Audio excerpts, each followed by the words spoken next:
Good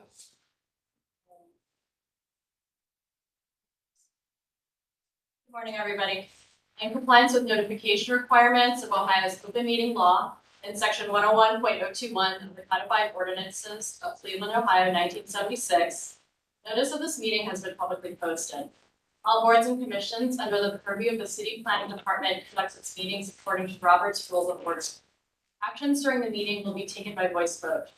Recusals from any vote due to a conflict of interest should be stated for the record prior to the taking of any vote. In order to ensure that everyone participating in the meeting has the opportunity to be heard, we ask that you use the raise hand feature before asking a question or making a comment. The raise hand feature can be found in the participants panel on the desktop and mobile version and activated by clicking the hand icon. Please wait for the chair or facilitator to recognize you and be sure to select unmute and announce yourself before you speak. When you finish speaking, please lower your hand by clicking on the raise hand icon again and mute your microphone. We will also be utilizing the chat feature to communicate with participants. The chat feature can be activated by clicking the chat button located on the bottom of the WebEx screen. Call-in users can unmute by using *6.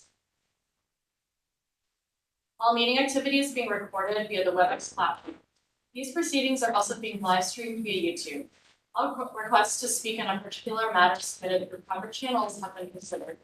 We have also received emails from those who provided written comment in a particular manner. Proper channels for comments are listed below. Communication with members of this body must follow proper channels for consideration. Any comments received by the Wednesday 12 p.m. deadline are collected by City Planning staff and disseminated to commission members prior to any scheduled meeting. Proper channels are listed below. Sending an email to the City Planning address with a comment or a letter. Calling or leaving a message at 216-664-2210. Sending a letter or dropping off comments at City Hall 601 Lakeside Avenue. A little bit more about the meeting rules and procedures for those who are new to the process. The chair will call each agenda item, and then each applicant will be invited to proceed through their presentation. Each presentation should be completed prior to questions and comments from the commission in order to facilitate a smooth presentation. Once the presentation has concluded, the chair will ask the planning staff to summarize design review committee recommendations and any public comments received. The deadline for public comments is noon on the Wednesday prior to any regularly scheduled city planning meeting and will be read into the record. Any comments received by the deadline are distributed to commission members prior to the meeting with Dropbox. Staff will also identify any members of the public present and scheduled to speak. Public comment is allowed at the discretion of the chair, and any individual providing public comment is permitted 2 minutes to speak to the agenda item in which they have an interest. The chair will then request a recommendation from staff. Commission will begin deliberations and project review. Any commission members of the chair may make a motion at any point after an agenda item has been called. And I do want to note, since the cyber incident, we have been having issues with the city planning email address. So if there are members of the public having trouble getting comments in, I would just say email me directly, jlong@clevelandohio.gov, to ensure that we get those comments in.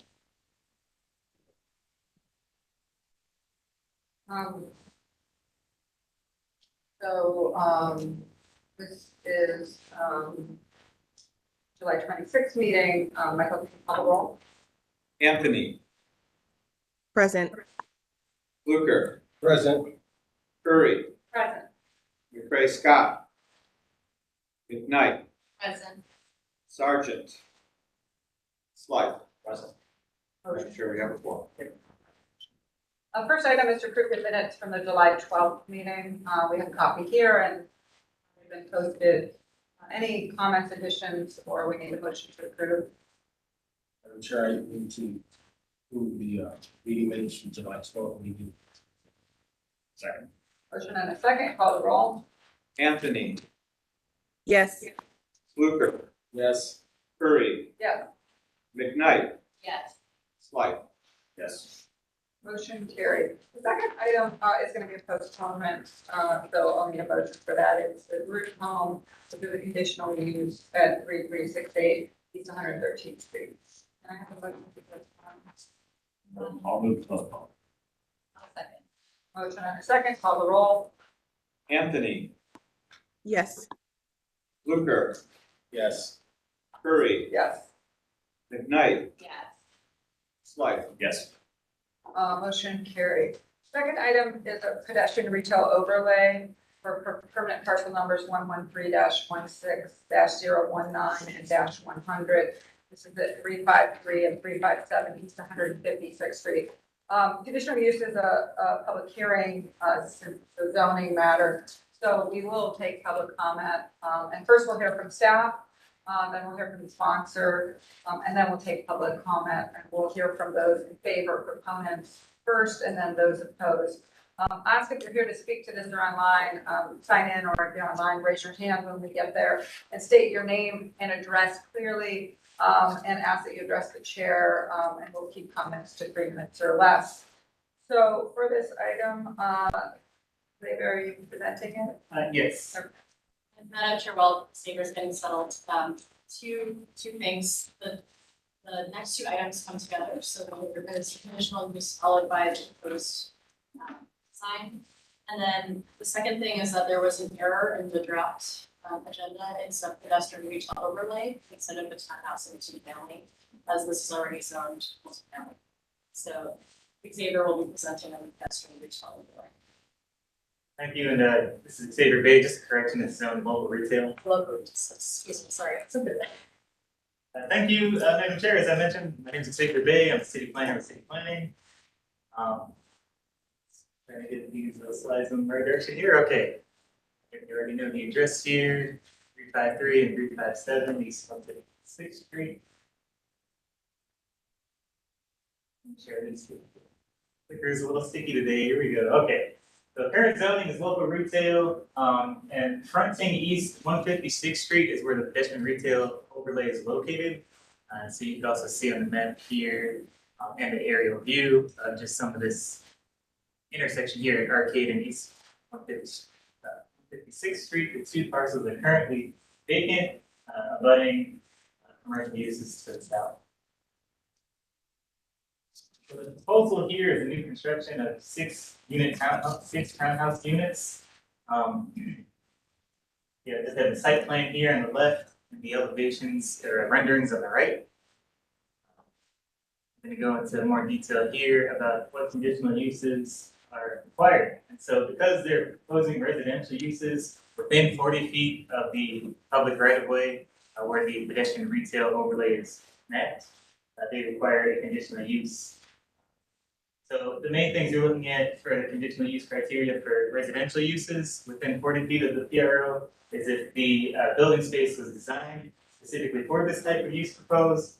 You're looking at if this denial would result in long-term vacancy demonstrated by the applicant and or the proposed use is needed in the immediate area and suitable alternative locations aren't available. I'll just mention that these parcels, the way they're configured, fronting these units along 156th Street, would be the desired outcome to reduce more of that pedestrian curb cut interaction. The second conditional use you're looking at here is that the building's interior side yard is larger than 4 feet, and so this is really needed because the proposed use is residential, and so it's basically required to allow more of the light and air for this side yard, interior side yard between these proposed residential units and the commercial or studio use itself. That's basically it. These are the only two conditional uses that this project requires. You may actually remember the other residential use that we recently passed conditional uses for on West 25th Street. Very similar to that scenario. This one's a little better because they don't have that curb cut going across here on 156th Street. The applicant, I believe, is also online, or their architect. They can go into more detail of their site plan if you desire. And I see also Ariel Washington, the neighborhood planner for the area, is here to give any other comments about the design review. Thank you. We're serving the applicant if they'd like to speak first. And, maybe we'll take public comment, then I'll hear from you if you like. Is the applicant online or the architect would like to share anything further?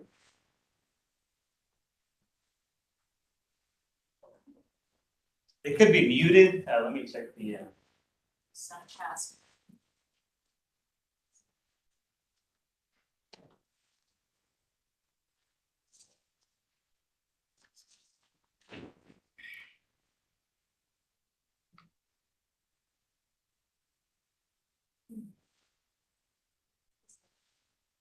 Yeah, Madam Chair, I do not see the applicant's name on the participant list, but that's for in the room. Okay. So, okay, to proceed, then I'll take comment. Excuse me, Madam Chair, I will also mention, I actually did talk to this applicant this morning, and they mentioned they would be here at 9:30. At 9:30. Oh, do we wanna? Or it's 9, yeah, they said they'd be here this morning. I suppose they know what time it is. Let commission members feel exactly, I mean, we have to. We want to wait? I don't have a problem with that. Okay. So, let's open it up. Is there anyone online or here who's to speak in favor of this? I can't see, so if anybody let me know. Is there anyone else to speak in favor? Anyone here who would like to ask a question for the board who proposed this, pedestrian or retail overlay conditional use? Madam Chair, this is Xavier Bay, I did not see anybody online with their answers. I will close the public portion. Cheryl, do you want to say anything? Would you like me to come over there? Yeah, whatever you prefer. Okay. The mic is here though, so, we hear it doesn't work very well all of a sudden, so if you want to sit there, it'll be great. Remember, purchases experience, so I would follow the time. Good morning. This project has come to Northeast Design Review. We are awaiting their final presentation. There were some missing items. However, they have been advised to receive guidance on their site plan and the projects of right of way and trees. Councilman Lindsay is in favor of having this, and even the Northeast Design Review Committee is also in favor of this. We're just awaiting the proper documentation, and I would like to also note this is modular construction, new and built housing in Ward 8. Thank you. Commissioner Roberts, any question? I don't recall seeing a good context. It's around, as I said, Okay, sure. Just put a photo. It's about 4 blocks north of water. Yes. It's in a residential. Go back to the picture. Back to that picture, so a lot.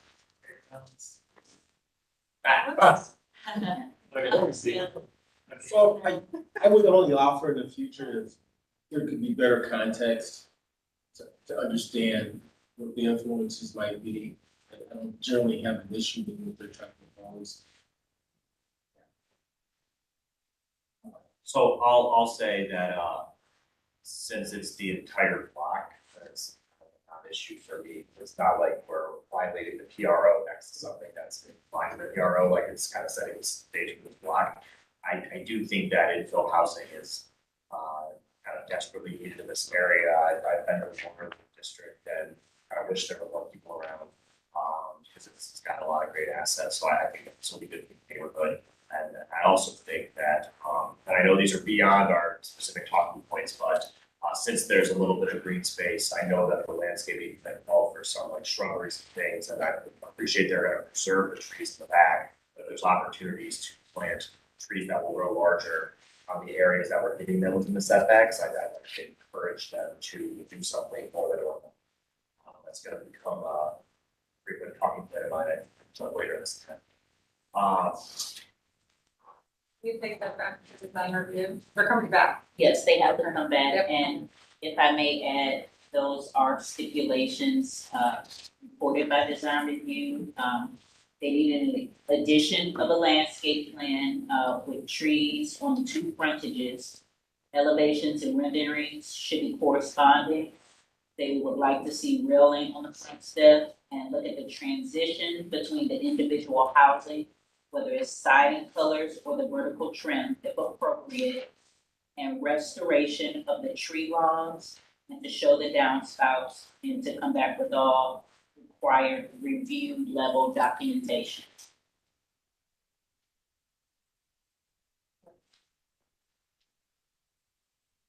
Madam Chair, so we can bifurcate these two separate. She's got. I would like to move to address conditional use permit first. I forget the two conditions, I think one was the interior lot. Okay, I move to approve the following conditional use located at 353 and 357 East 156th Street. Following caveat. Okay. Number one, residential, institutional, and non-office retail uses apply as a building with interior courtyard and more than 4 feet. Those two conditions. I have a technical question. These are not conditions, these are the rationale, correct?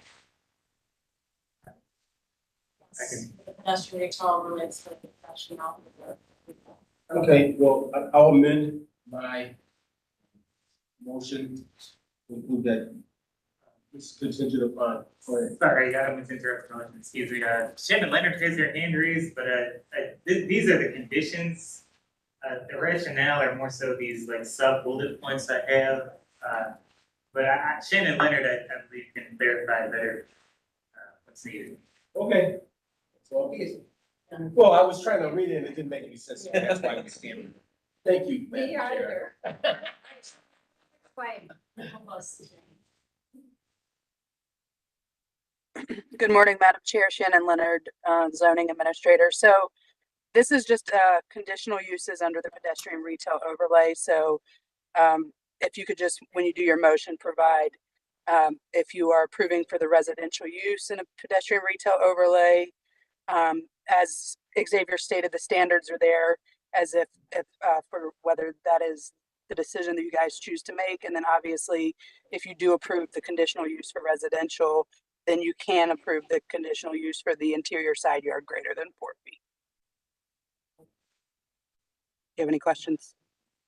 No, just next time it might be helpful in a case like this where you need something specific, it's actually just right out the proposed motion. I think it would be. That's, yeah. Ariel, I'm here. I apologize. I was on a different link. That's okay, we're actually about to make a motion, so you wanna try it again? Yes, Madam Chair, I move to approve the conditional use as presented, caveat that it allow the residential use in the residential overlay.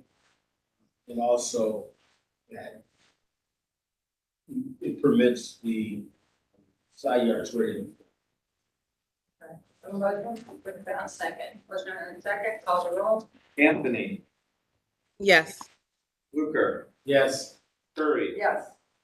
McKnight, Yes. Slight. Yes. Motion carried. Seth, you are lucky. We just went ahead. All right, the next item is in Northeast Design Review. This is Arcade Plaza Townhome, new construction seeking final approval, 353 and 357 East 100. Oh, he's here for that. This is it. He's here for this. Oh. So. So we just did the PRO and we still have the outstanding. Right, I got it. I Wait, hold have, on. would you like me to share screen? Well, no, hold on. But Ariel, you just said that it was not approved at local. Why is it? No, it was schematic, they have to come back with final. The seeking- Why are we here? We're seeking Yeah, final they were approval. seeking final, we gave them schematic, they Thank did you. not Got have all of their. So are we, There's updated. It is up to you if you'd like to we're gonna end it that. send it back to staff and design review for all. Then it can just go back. All right, I got it. So, Seth, do you swear to tell the truth, the whole truth, and nothing but the truth as you shall answer to the penalty of perjury? I do. So we kind of walked through this, you can walk through it. We know there's some issues at local, if you could address those, and then we'll. Sure. Yeah, may I share? No, your slides are up. The, can you see them on the screen? Yeah, I had sent updated, an updated presentation to Ariel. Is that this one? It's site plan, it was too late. Yeah, our slides are due by Wednesday at noon. in order to Oh. make- Okay. I mean, Well- one other option is to postpone, first it goes to local and comes here for final. We have all the materials. Yeah. Am I not able to share? No. No. not for Okay. My planning. recommendation is we postpone. Well, we did update we have a landscaping plan which was sent in. The railings to the front steps were added. The transitions between the individual houses, I think you'll appreciate. And the downspouts are all shown. Everything that was addressed, that I apologize, I was in Greece. Okay, Madam Chair, if I will, to the applicant and to the commission, there's a lot of items here. And I wouldn't feel comfortable moving, sending it back to staff. It would be nice to see this again, because in addition to landscaping, we need to come up with a tree preservation approach as well. So I think, because, you're in close proximity of these trees. So I would move to postpone, allow the applicant and for the commission to coordinate their efforts for us. I have a question for you in relation to tree preservation. So- Hold on 1 second, son. We have a motion, we have a second. I'll second. We have a motion and a second. Can you call the roll? Anthony, Yes. Fluker, Yes. Curry, Yes. McKnight, Yes. Slight. Yes. Motion carries. All right, so please work with staff. There were some comments before you came on by the councilman about tree preservation and tree planting. So, they will review those with you and work with you on those. Just so you know, we're asking you to go back to local, get final approval, work through these issues, and then come here one time for final. So when you say go back to local, could you You elaborate? only have conceptual approval from the local design review. You have to go back to the local design review, get final approval, get all these resolved, and come back here. Okay, so that's Ariel's Yeah. design. Okay, where am I now? City Planning City Commission. planning. All right, we're gonna go on to the next item. All right. This is, we're in Greece. It's my first go around on one of these, so I apologize about being a guinea pig this time. Seth, we'll follow up with you. So staff will follow up and make sure you know. All right, thank you. Am I done for today? You are. Thank you very much. Bye-bye. All right, the next item is the lot split and consolidation permanent parcel number 007-02-061. This is at 4109 Bailey Avenue. Jackson Curry, no relation to William Curry. You swear to tell the truth, the whole truth, and nothing but the truth as you shall answer to the penalty of perjury. Yes, Okay.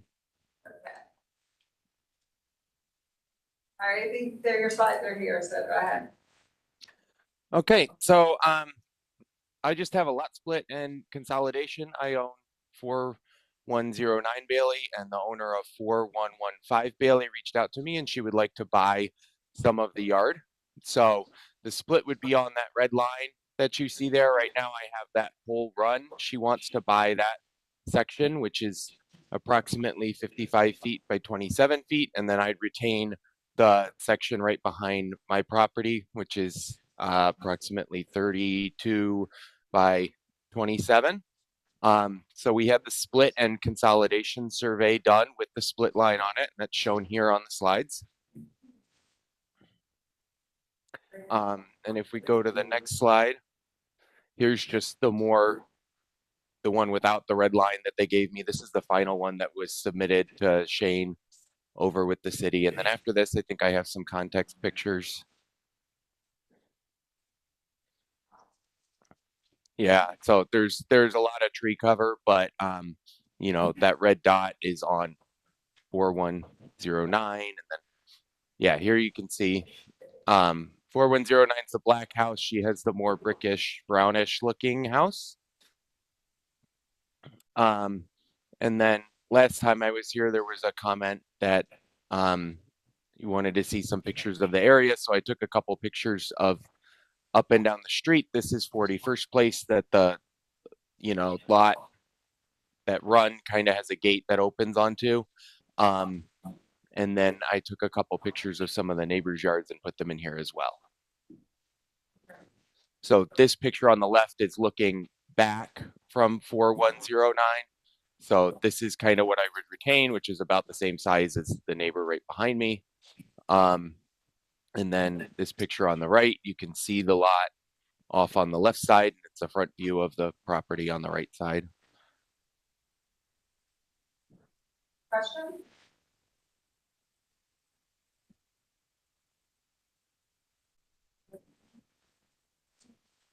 Almost, motion to lot split and consolidation as presented. Second.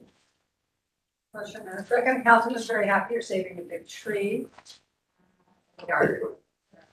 Call the roll. Anthony, Yes. Fluker, Yes. Curry, Yes. McKnight, Yes. Slight. Yes. Motion carries. We have another lot split. This is at 007-08-021-2108 West 32nd Street. Mike Horton, do you swear to tell the truth, the whole truth, and nothing but the truth, and shall answer to the penalty of perjury? I do. Okay. We can barely hear you for some reason. Is this any better? A little bit.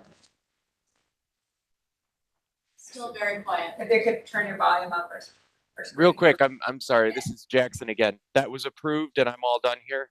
Yes, you are. All right. Thank you so much. Great weekend. You too. Okay, can you hear me any better? Yes. Better. Okay. Thank you. Good morning, members of the Planning Commission. Michael Horton with Horton Harper Architects. This is for a lot split approval. We're actually in front of the Planning Commission for the exact same project back in March.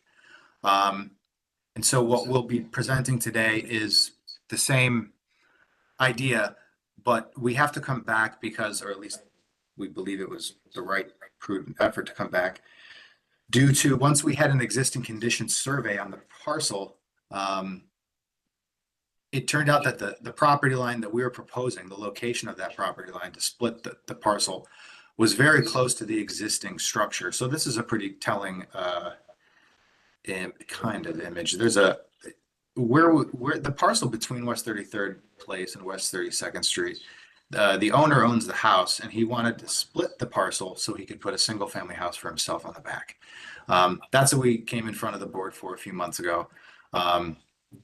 And we talked about the context, we talked about the alley, and the footprint of the building hasn't changed, but because the existing property line is so close to his home currently, it was closer than we thought it was, even though we measured it. And so what we're back here at the Planning Commission to show you or request would be the same type of parcel split. It's just the property line that's splitting it has moved 3 feet. So you can go to the next slide, please. There's some context. And if you look at the middle image on the right side, you can see the blue shaded area as the project location. Well, that house in the background that you see, particularly the single story structure with 2 windows, that was actually much closer to the property line that we were adding here. So if you go to the next slide. Next slide, those are just some context images. So here's the current existing conditions of the parcel. You can see 2108 West 32nd Street. It's kind of got a unique footprint. This is, yeah, you can go to the next slide. We proposed to split this location at 50 feet back from the West 33rd Place property line. And you can see the existing house is maybe like 3.5 feet away from the property line. If you go to the next slide,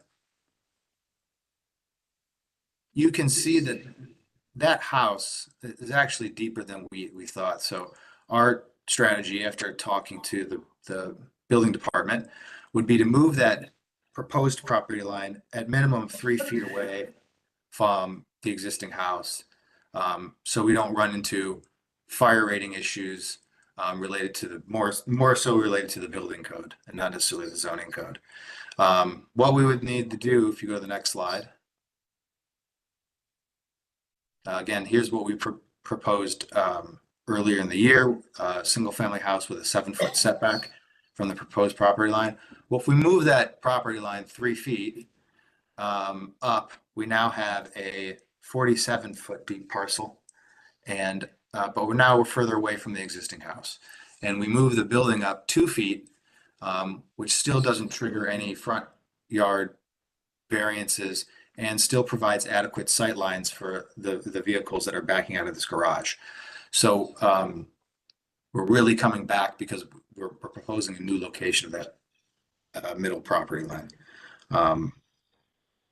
That's it. I'd be happy to explain any other nuances to this project or answer any questions.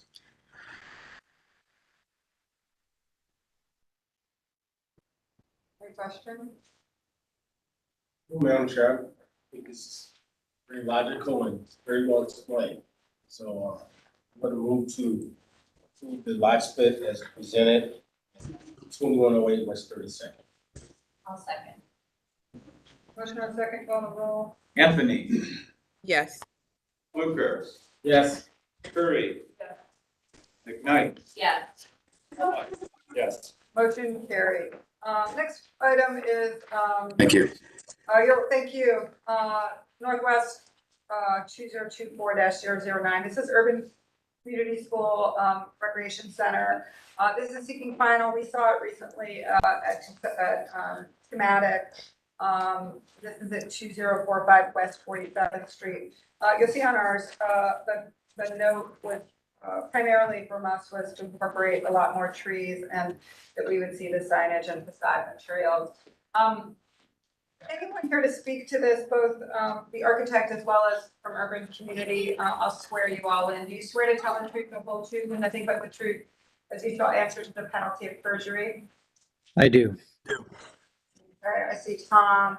Tom, do you want to go first?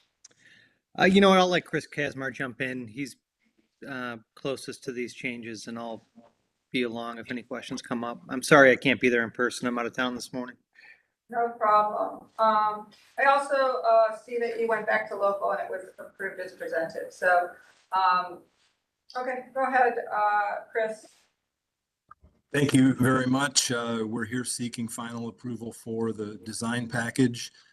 We were pretty close last time. The comments from the board were very helpful. We obtained local design review approval incorporating the tweaks that we made as a result of the meeting last time.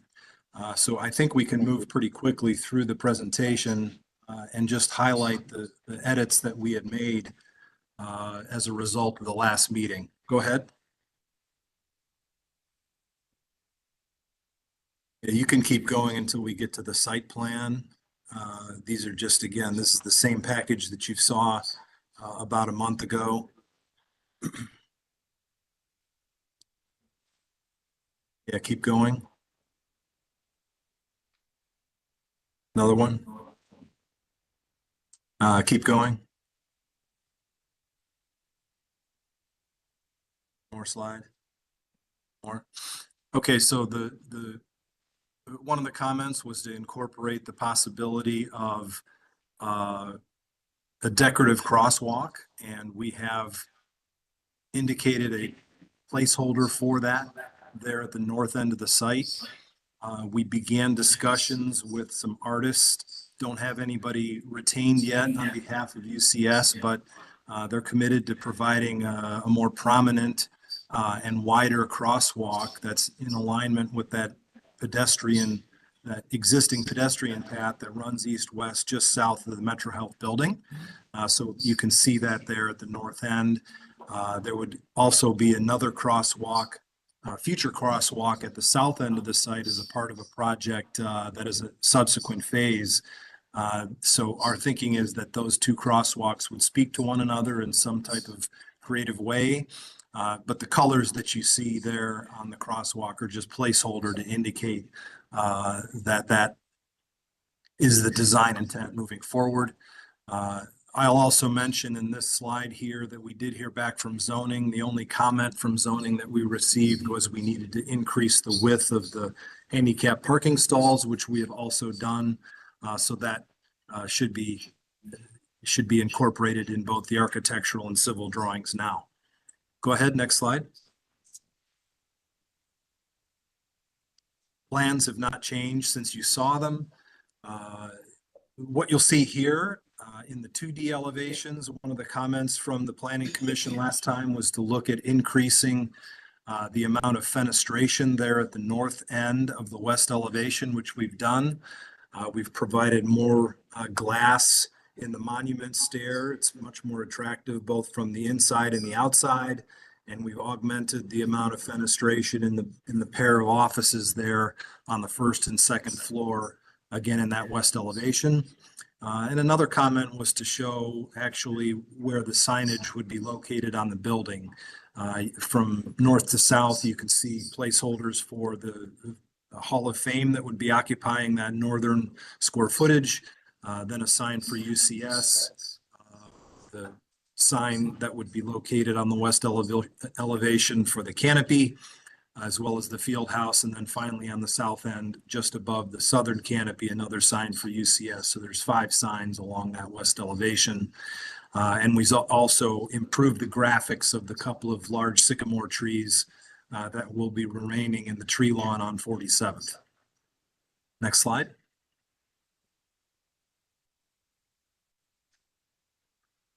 No changes to this slide here. So here you can see some of the signage that I just articulated. We've got 5 signs that would be located on the west elevation. They'd be externally illuminated. We're looking into light fixtures with our electrical engineer now.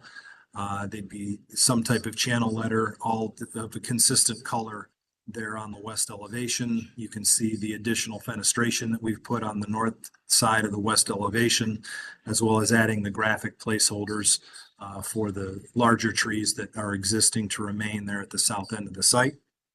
Next slide.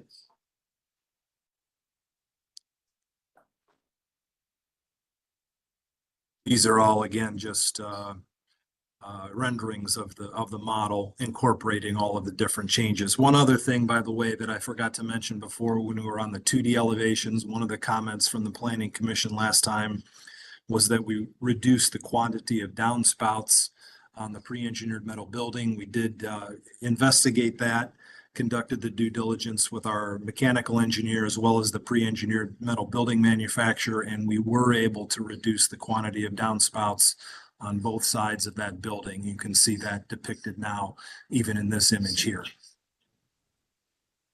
Next slide.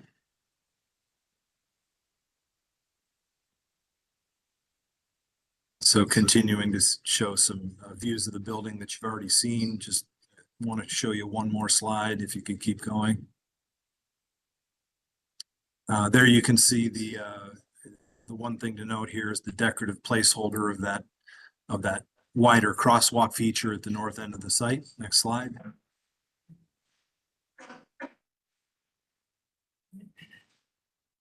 Nothing new to see there. Next slide. Looking down to the north from the south here, just some of the signage and the existing couple of larger trees to remain. Jim McKnight did add more canopy trees along the west 47th Street side of the building, as we discussed at the last meeting, by the way. Next slide.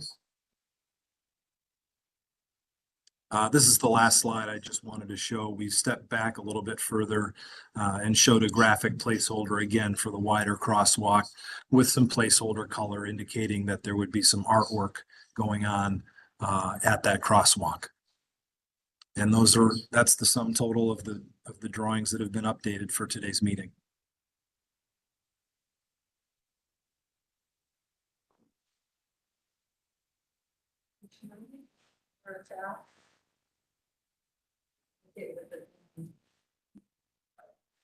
Somewhat biased because my son graduated from here, but no. Look at the comment I'm gonna make has more to do with the relationship between the architect and the owner. I know when I walked my son into this first building that Mr. Casmar designed, and he continues to work with the client. The fact that they're able to create and continue to work together is a testament to their character, their ability to solve issues. And now you have a wonderful campus. Yeah. And, you know, that should be something proud of because it's really hard to maintain that level of quality and in a relationship unless, of course, the two have sort of the same vision and the same sort of eye. So I just wanted to commend Mr. Hanson. Thank you so much for those kind words. We appreciate that very much. Yeah, August, thank you. I mean, it's amazingly, we've had virtually the same, I mean, I'm the newbie. Casmar and the team precede me. It's a really nice relationship. Appreciate that. Thank you. Erica, I see your hand up, Commission Member Anthony. Yes, good morning, Madam Chair. Thank you. Just a quick comment or a question and a comment to the applicant. So I really appreciate the addition of the artwork in the crosswalk. I know for purposes of today, we're just looking at a particular element of the campus. Do you envision other parts of the campus adopting similar type of artwork being incorporated into walkways or wayfinding or things of that nature? Yes, so we've added a lot of wayfinding and done quite a bit of work with Land Studio and mural. And we've had, I think, 3 murals commissioned so far. 4 actually. Envision that continuing. And then I also think, you know, we have high hopes for the transformation of Lorraine Avenue. And I think if that streetscape happens over the next few years, that, you know, conversation and how the school fits into the Lorraine Avenue transformation. Awesome, thank you.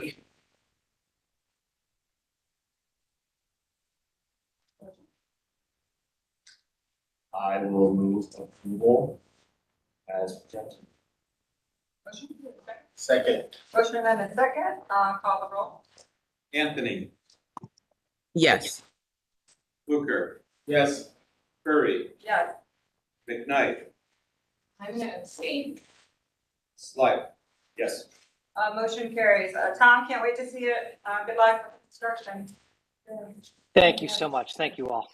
Thank you, everyone. Have a great day. Thank you. All right, next item is Northeast Design Review. This is 2024-009. This is an office building new construction. Also seeking final approval at 511 East 140th Street. Michael Tomsick, do you swear to tell the truth, the whole truth, and nothing but the truth as you shall answer to the penalty of perjury? Yes, I do. Okay, I'd also like to point out that if commission members can look at their agenda, this was approved with a number of conditions that are listed, bulleted. So, Michael, if you could please address this today as you go through the presentation. Yes, I will. Okay.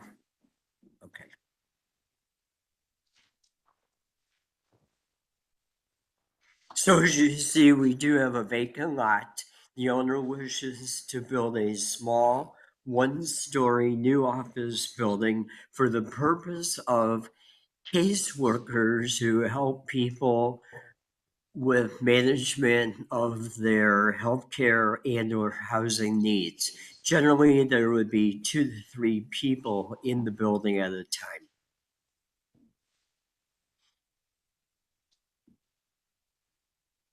We had previously met with Councilman Polensek, and in design review with the councilman, we made many revisions to the building, change of windows, roof pitch. I believe you're looking at a previous submittal with a lower roof pitch. It has since been changed to a 612 pitch, not a 412. And longer, more windows were added. And at the last design review meeting, they asked that the shutters be removed.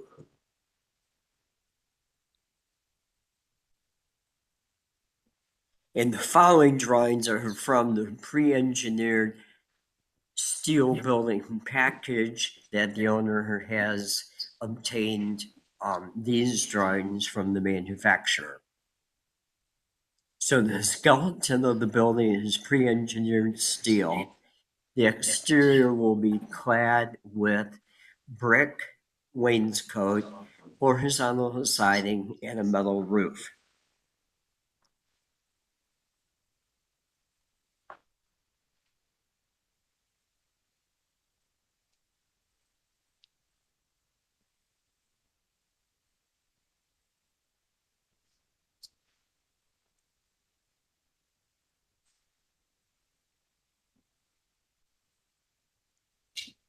But I am sorry or not sure why the latest drawings are not with you that we submitted to design review through Ariel.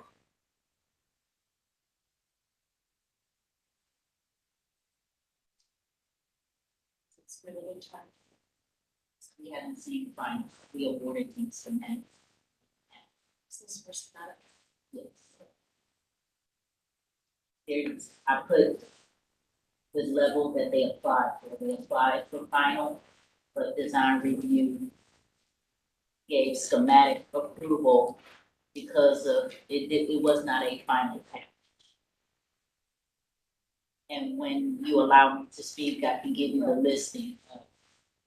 So Northeast Design Review gave schematic approval with the stated conditions to revisit the roof pitch, revisit window placement and type of window on the building to provide more light and consistency for the neighborhood.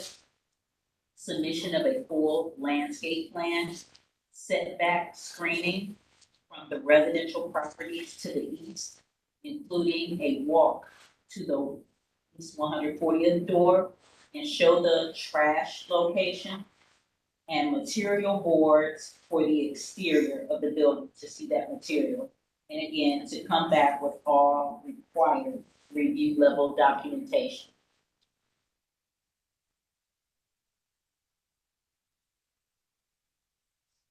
So to the commission, if this was approved as schematic, is that something you would consider today based on site plan? If we can come back with elevation detail and then study. There's definitely more information. Yeah. Madam Chair, I was actually be having a good day. I'm gonna get grumpy. No, seriously, I think this presentation is less than what one would expect, whether it's schematic, conceptual, or final. I mean, you know, it doesn't tell a story to me. I don't see narratives, I don't see context photos. I don't see the requisite information one would need to convey what they're trying to do. Personally. And so I don't know how we get to this point, but we need to do a better job as a commission to ensure that folks are prepared to provide the information that's required. So, having said that, I'm going to defer my personal opinion to Ariel's discretion, because that's where rubber meets the road. I'm going to suggest we approve schematics signed with conditions that were just out. We're looking for schematic approval. Yeah. Identifying all of the items that are listed as conditions, so we'll go back to approval. I have a comment though, as you go back. I know this is a small little office building, but it has so much more potential on this corner, charming. To think about signage too, even though it's prefabricated, in terms of the structure. I would encourage, this idea of like how this small building could,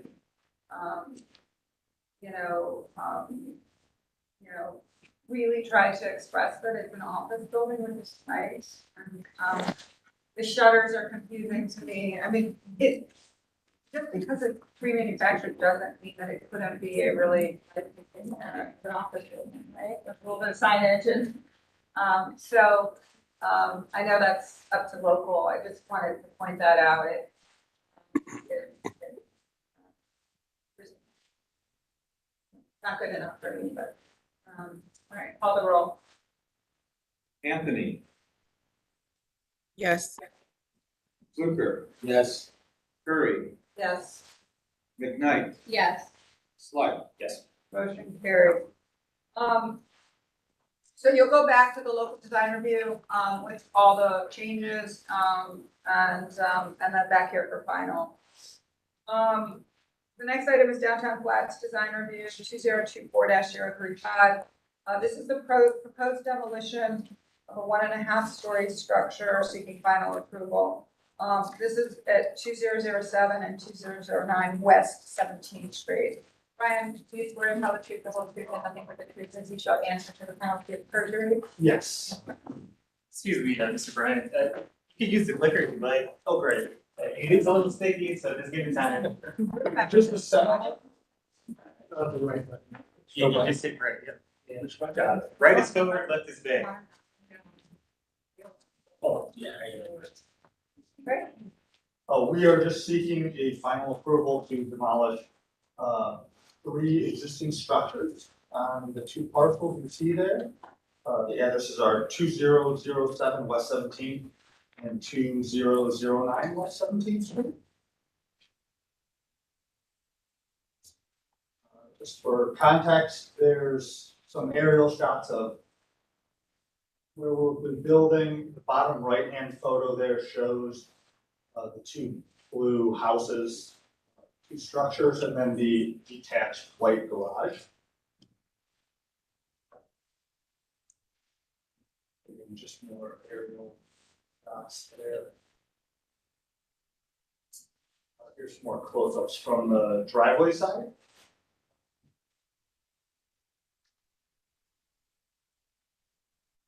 Again, more close-up shots there of the building next to the Guardian Bridge. And these are just some of the other, there's not too many sort of traditional houses in the neighborhood anymore. More flat roof structured buildings there. And that's what we're hoping to demolish. These are the photos of the structures. The lower left is the garage structure that we're going to demolish. So. Brian, you have images of the new structure? First page. Nice. And for the record, it will not be for design review, it's just to go on the screen.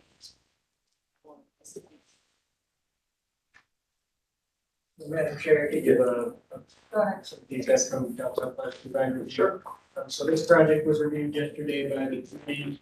It received approval from that committee. The reason it's before you today is essentially that any demolition in the design review district gets reviewed by this body.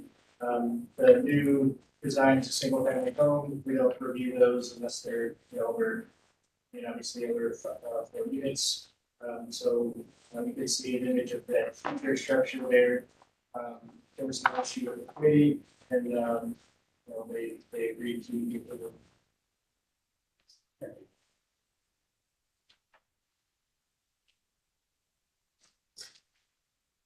Madam Chair, if I may, on the agenda, it says it's just one structure, and when I was looking at Google Maps, I thought they might be connected, I couldn't tell, sure.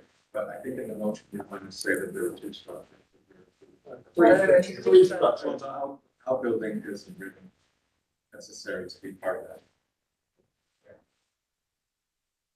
that. Commissioner Matthews?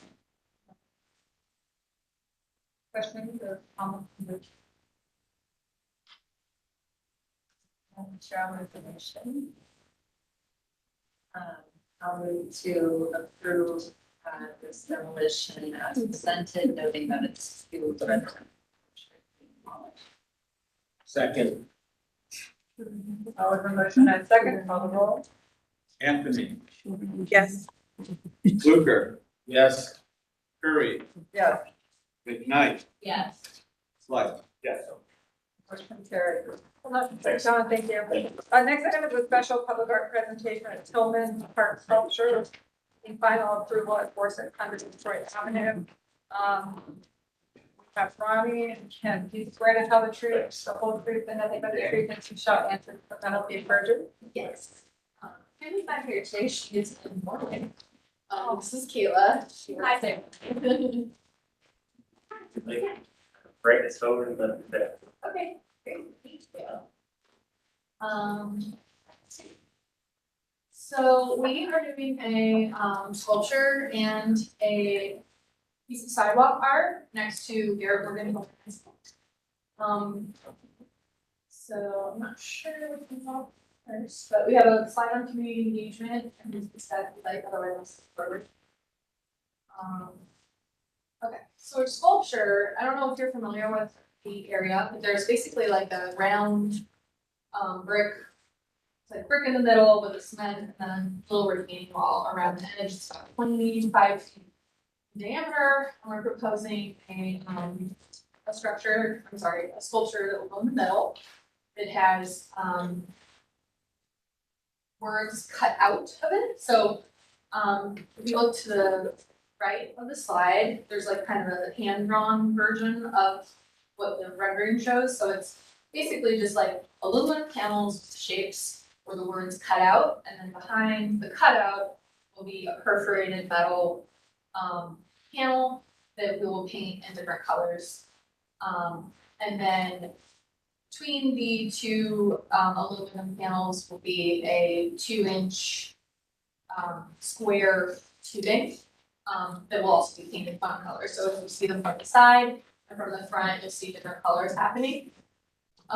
There's 3 parts of the sculpture that have seating essentially for the kids as they come out of school. If they wanted to hang around there, they could sit on that. And we identify this material. It's basically like a coated grate that you would use in like the floor of auto garages essentially. So it's super strong and it provides airflow, so you're not sitting on just like a flat sheet of metal. It's more like a park bench type situation versus like a sheet of metal. So that's what the orange parts are in the rendering, is that braided material. Okay, so it's just further details. So you can see in the top right corner, there's the aerial view showing the little circle. That's where the sculpture will be located. And then you can see the pulled out view of number 2 circle. That's a picture of it. This is our little plaque showing, just say who we are and what we're trying to do with the sculpture. It's based off of a invention by Garrett Morgan, the traffic signal, which basically is just like 3 squares and they say stop and go. So we wanted to have like a reference to that shape of like rectangles with words in it. All the words and symbols came directly from the students that we interviewed. So we had two meetings with the students of Garrett Morgan High School.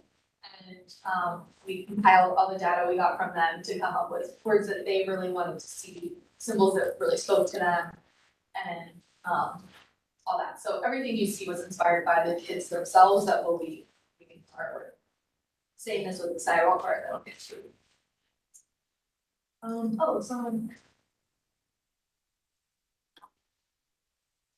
was looking for, we have, there must have been another version of this that must have got skipped, but it doesn't matter. It's basically, they were just showing they're called stainless steel wedge anchors, and that's how it will be attached to the bar. So there'll be little tabs that are welded to the structure. The wedge anchors will go through, and once they're put into the cement, they expand, and that's how it's attached to the ground, so it can't blow away.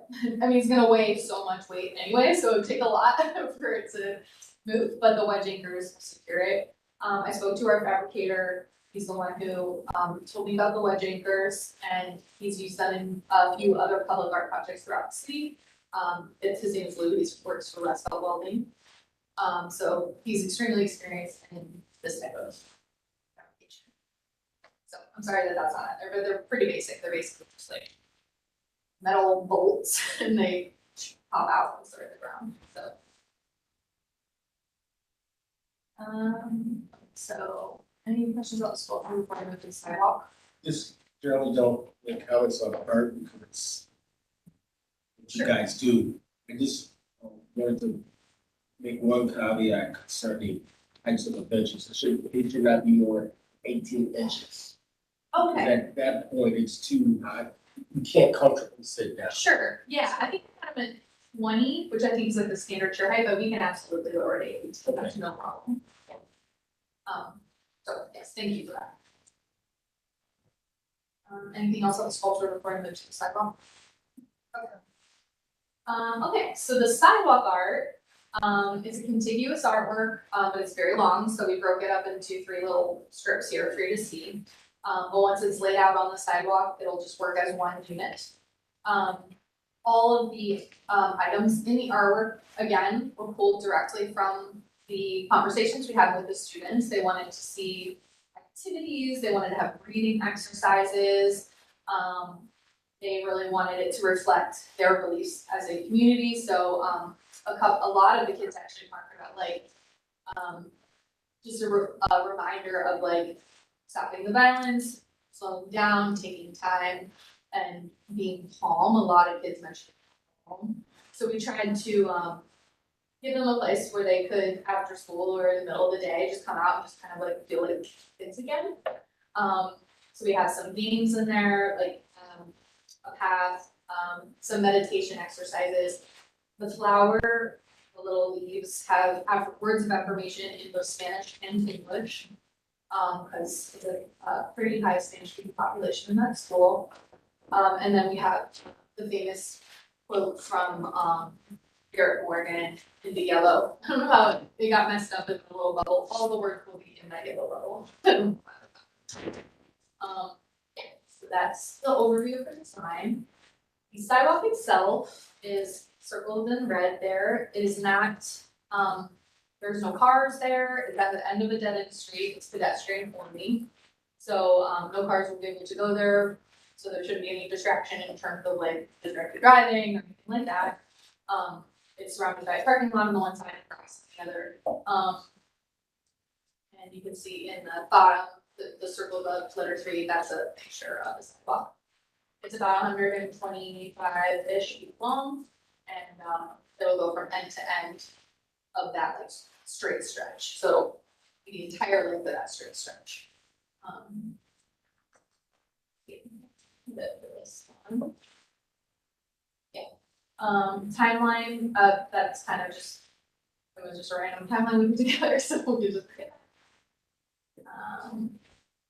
Yeah, so maintenance of the sidewalk is, it'll be installed with, permanent cement grade, paint designed for that purpose.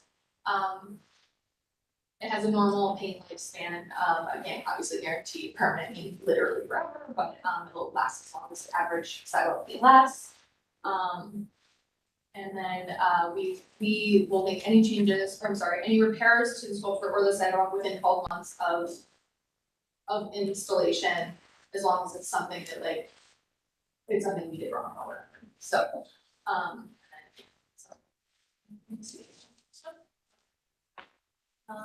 question about the sidewalk or I'm sure I do have notes from Tara Petros, the public art coordinator, who is out of the office today. You want to hear those comments now.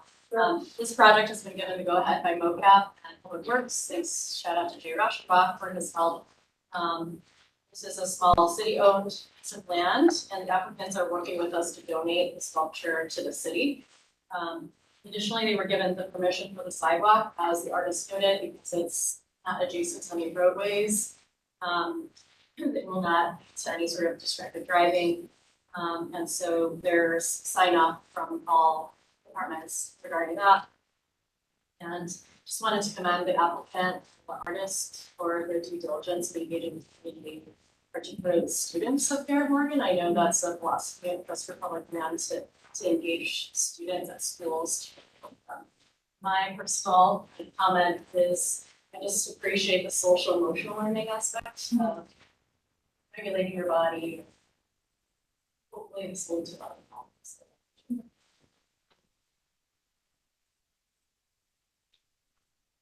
I will be approved. Motion to approve. I'll second. Call the roll. Anthony, Yes. Luther, Yes. Curry, Yes. McKnight, Yes. Spike. Yes. Motion carries. Good luck. Thank you. Thank you. Thank you for the project. There was an additional, two actually artwork projects, Fairfax Neighborhood Utility Box, seeking final approval, 7 locations throughout the neighborhood. We have someone from Fairfax in the Cleveland Clinic. We swear to tell the truth, the whole truth, and nothing but the truth, as you shall answer to the penalty of your words. Thank you so much for having us here. My name is Rosalie Skinner. I'm from Cleveland Clinic, from our Community Health Equity Department. We're excited to be here as well today. This is a Fairfax neighborhood, the Fairfax Community Health is between Midtown and University Circle. It's a historically African American neighborhood. Very civically minded and engaged. Very, first housing stock. Lots of green space. It's a home, several African American persons, Olivet, Antioch. It's where Opportunity Corridor begins. And we have welcome Fairfax Market in the neighborhood. We also And here you'll see a map of the Fairfax neighborhood where we've pulled out the locations of the 7 utility boxes that we're planning to wrap in art from local artists from the Cleveland area. All of the boxes are located on major thoroughfares, so they'll be passed by pedestrians both walking and driving. And again, just a little bit of background here on the Fairfax neighborhood history, which we've told you thoroughly. And then a little bit of background on the utility box collaboration that went into making this project a reality. We started these efforts back in 2021 between Cleveland Clinic and Fairfax Renaissance Development Corporation. Although I know that folks from FRDC can say that these efforts really started years prior, upwards of 10 years prior, these conversations started. And so this was a really collaborative process. We worked with our Cleveland Clinic Arts and Design and Arts and Medicine teams to put together a request for proposal to local artists. Distributed that through a few different mediums, through Assembly for the Arts, Spaces, and local art channels. And really this project is now a part of a larger initiative called Amplifying the Voices of Fairfax, which is in collaboration with PNC Fairfax Connection, Teaching Cleveland, and independent local journalists at RDC and Cleveland Clinic. This is a 7-part series starting this month and running through November, with different topics around entrepreneurship, religious history in the neighborhood, and art. And so we'll be planning to unveil these utility boxes as a part of this larger initiative. With that, we're excited to share the art with you all. So this is our first piece at 93rd and Cedar. This artist is Alicia Vasquez, and this image depicts those local Fairfax churches that Jerry shared with you. Here you can see the current state on the top there of the boxes at 93rd and Cedar. And then on the bottom, we have the Photoshop images of future state, what the boxes will look like once the art is installed. Our second piece, also Alicia Vasquez, this is our neighborhood porch. And this is at 79th and Central. You can see current state and future state. Our third piece here by Asia Armour. This is Florence Fairfax, who the neighborhood is named after. This is at 79th and Quincy.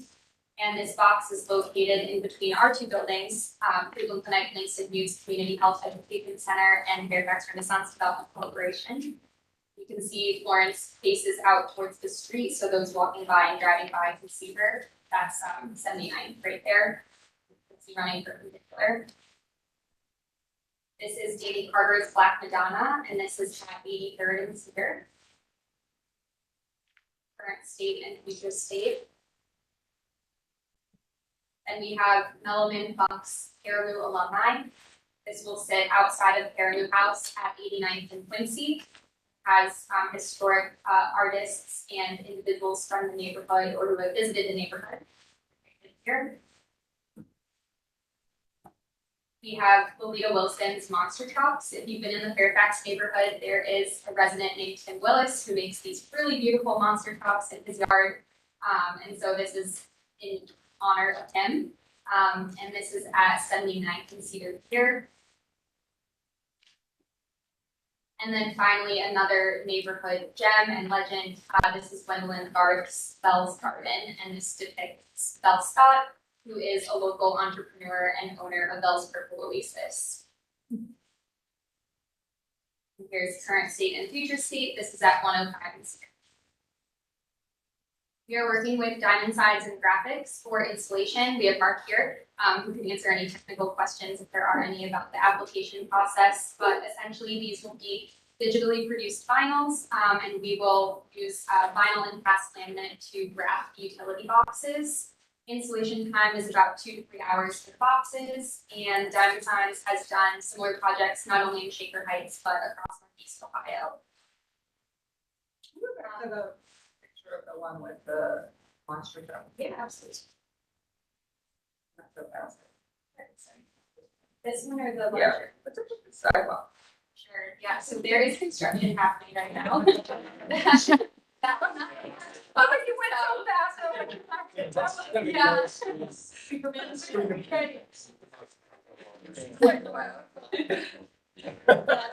69th Street Capitol. Yeah. It's gonna be great. That will not impact the box though. All right, keep going. Went I so just- fast. Keep going. That's a good one, thank you. But with that too, we do want to have a maintenance plan in place. And so we are applying graffiti protection to the boxes, and then the contracts that are between FRDC and the artists allow FRDC to retain the right so that we can reproduce in case there is any damage that we can fix. And then we also set aside additional funds for any maintenance costs that fall outside of this. So with that, thank you so much, and we'll answer any questions. Questions, comments? I have comments from Tara Peters, public art coordinator, and about this. This project was given the go-ahead by traffic engineering, approved by the design review committee and Buckeye, and she believes it will subtly add color and vibrancy to the neighborhood. She appreciates the engagement of local artists for these unique artworks that will connect with the neighborhood. And they're very neighborhood-centric, which is a huge positive, and honors two figures and institutions. And she's in full support. And I just want to commend also the thoughtfulness for where they will be placed. Sort of the themes of those. Yeah. I'll move approval and say I think that the Black Madonna. Wow. Second. Question and second, call the roll. Anthony, Yes. Zucker, Yes. Curry, Yes. McKnight, Slight. Yes. Motion carries, and thank you both for the partnership. Thank you both. Our last public art is Friends of Input, Park Pool mural, city final approval 155, 155th Street near Montrose Avenue. Be sure to tell the people for 6 minutes. You do. I'm Laura Kelly, and I'm joined by Amy Rice. So we both are sound very serious. Public art enforcement. Yeah, exactly. So, we're up for the test. Go. All right, we haven't seen it yet, by the way. Has anyone ever enforced it? Alright, so, we have, Bernadette is the other mural artist here. We will show, an example of her work. She was a birthday matting to produce this today. If you want to call her that. This is in Councilman Slake's ward, so we will got plenty of time to tell you all about how Ward 17 is so wonderful. But I wanted to talk a little about the project and sort of the genesis of the project, not to go on for too long, but Friends of Ifit Park came together about 2 years ago with the goal of really activating a really important public space in our neighborhood that has some deferred maintenance, and I think we've built some momentum. But over these 2 years, we've had a number of sessions around what folks want to see in the park, and public art came to the top of the list, right? And so this is sort of our first foray into doing some public art in this park, which is 35 acres, and we have no public art in the park. So I just wanted to give you a little bit of background about how this came to be. This is in the far northwest corner of the city. And sort of the two priorities of Friends of Ifit Park are community engagement and reclaiming public space. And this will be a paint by number mural installation, so it'll really allow for a lot of public engagement here. So wanted to just make sure to call that out at the front. And both Mimi and Bernadette are experienced in those types of installations. So here's one example of Bernadette's work. This was in a school library. And you can see it's sort of the books, halfway through the number of sort of nature, the trees and wildlife. So that's an example of Bernadette's work. She also was the lead artist at the Metro Parks for the tunnel installations of public art at Huntington Beach. If folks are familiar with the artwork at Huntington Beach. And then Mimi and Bernadette are both actually Cleveland-based artists. Mimi grew up in West Park, and her art, in which Paint by Number was featured in the West Park magazine a couple of years back. This is a number stage as well. And this is a context picture. It is the great thing about Ifit Park is it is a large city park, 35 acres. As you can see on the left hand side, there's a significant amount of old growth trees there. What we are talking about is the left side of the pool house, which faces the playground area. And one thing that I would add is what is really exciting is that we were getting a new playground at Ifit Park. The sign just went up that we were getting an ARPA funded new playground.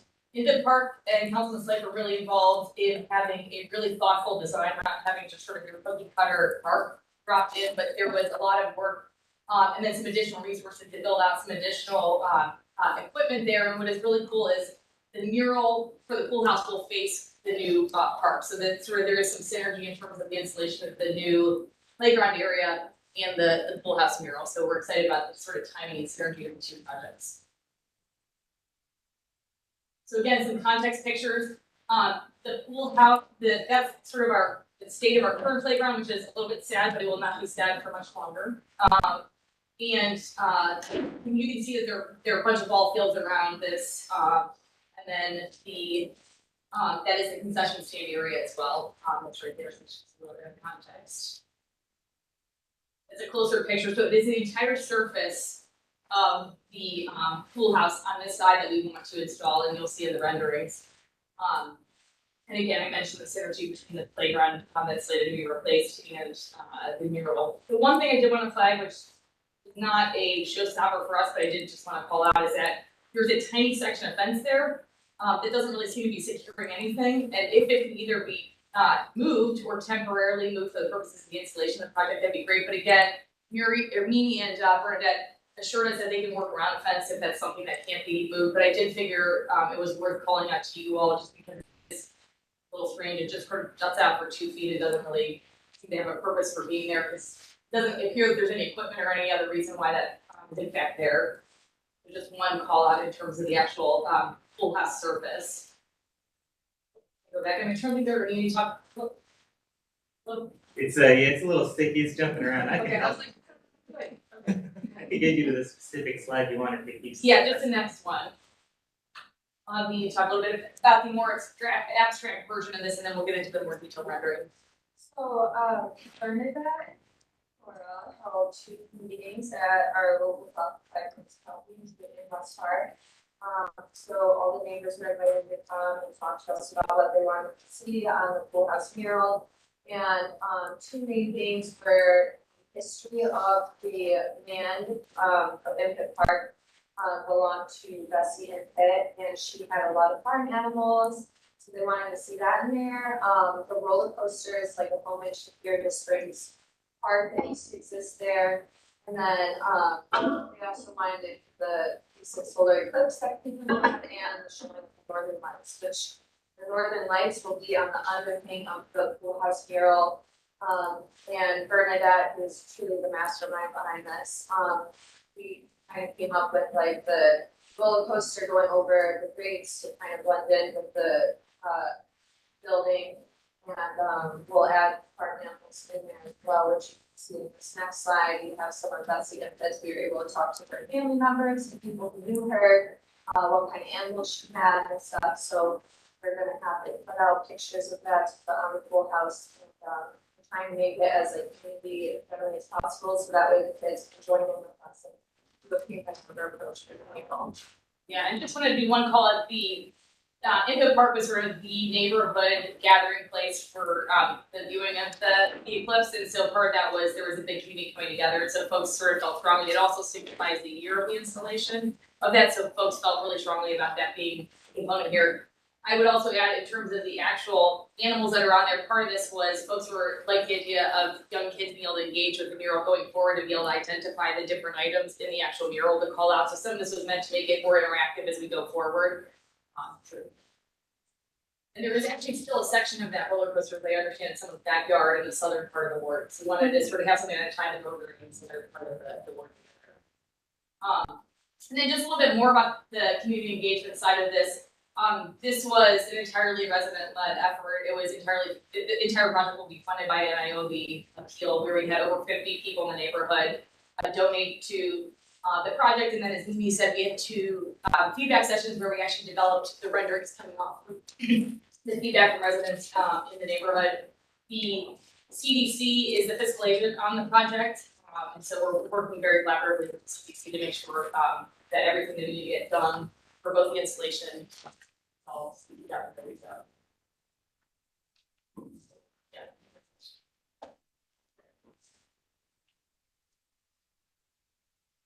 Madam Chair, may I jump on Tara's comments? So this project has been given go ahead by Public Works, so we're working with VOCAP, the license agreement, nice addition to the pool house, and a grassroots effort from the surrounding community, which she believes will give the stakeholders a sense of ownership.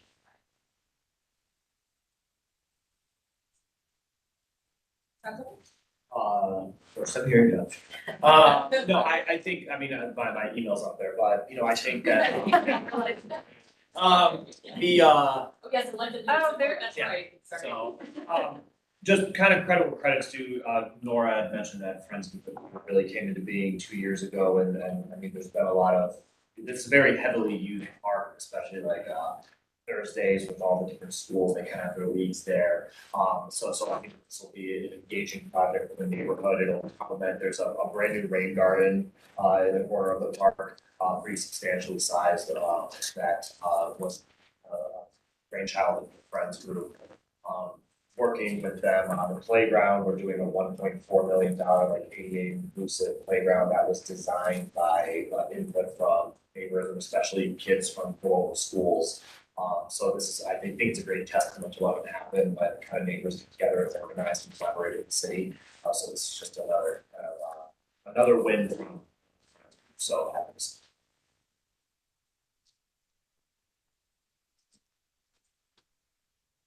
The project as presented. I'll second. Question second, call the roll. Anthony, Yes. Fluker, Yes. Curry, Yes. McKnight, Yes. Sly. Yes. Motion carried. Thank you very much. Good luck. All right, we have 5 mandatory referrals, primarily presented by city staff. The first one is ordinance number 711-2024, authorizing the director of the capital project to issue a permit to Juan and Al Temple. To the approach on the public right of way. We actually saw this project redesign will be a real fall, so you may not.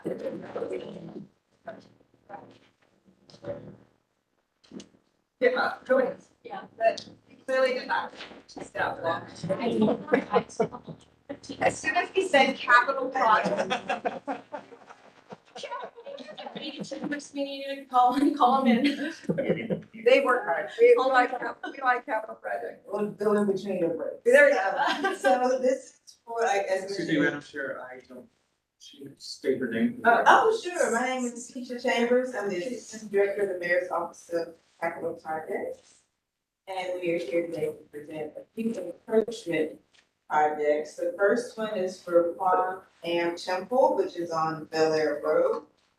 They are doing an extension to their roof. And then they're seeking an encroachment for, that's the section that is seeking an encroachment. Building addition was actually put in for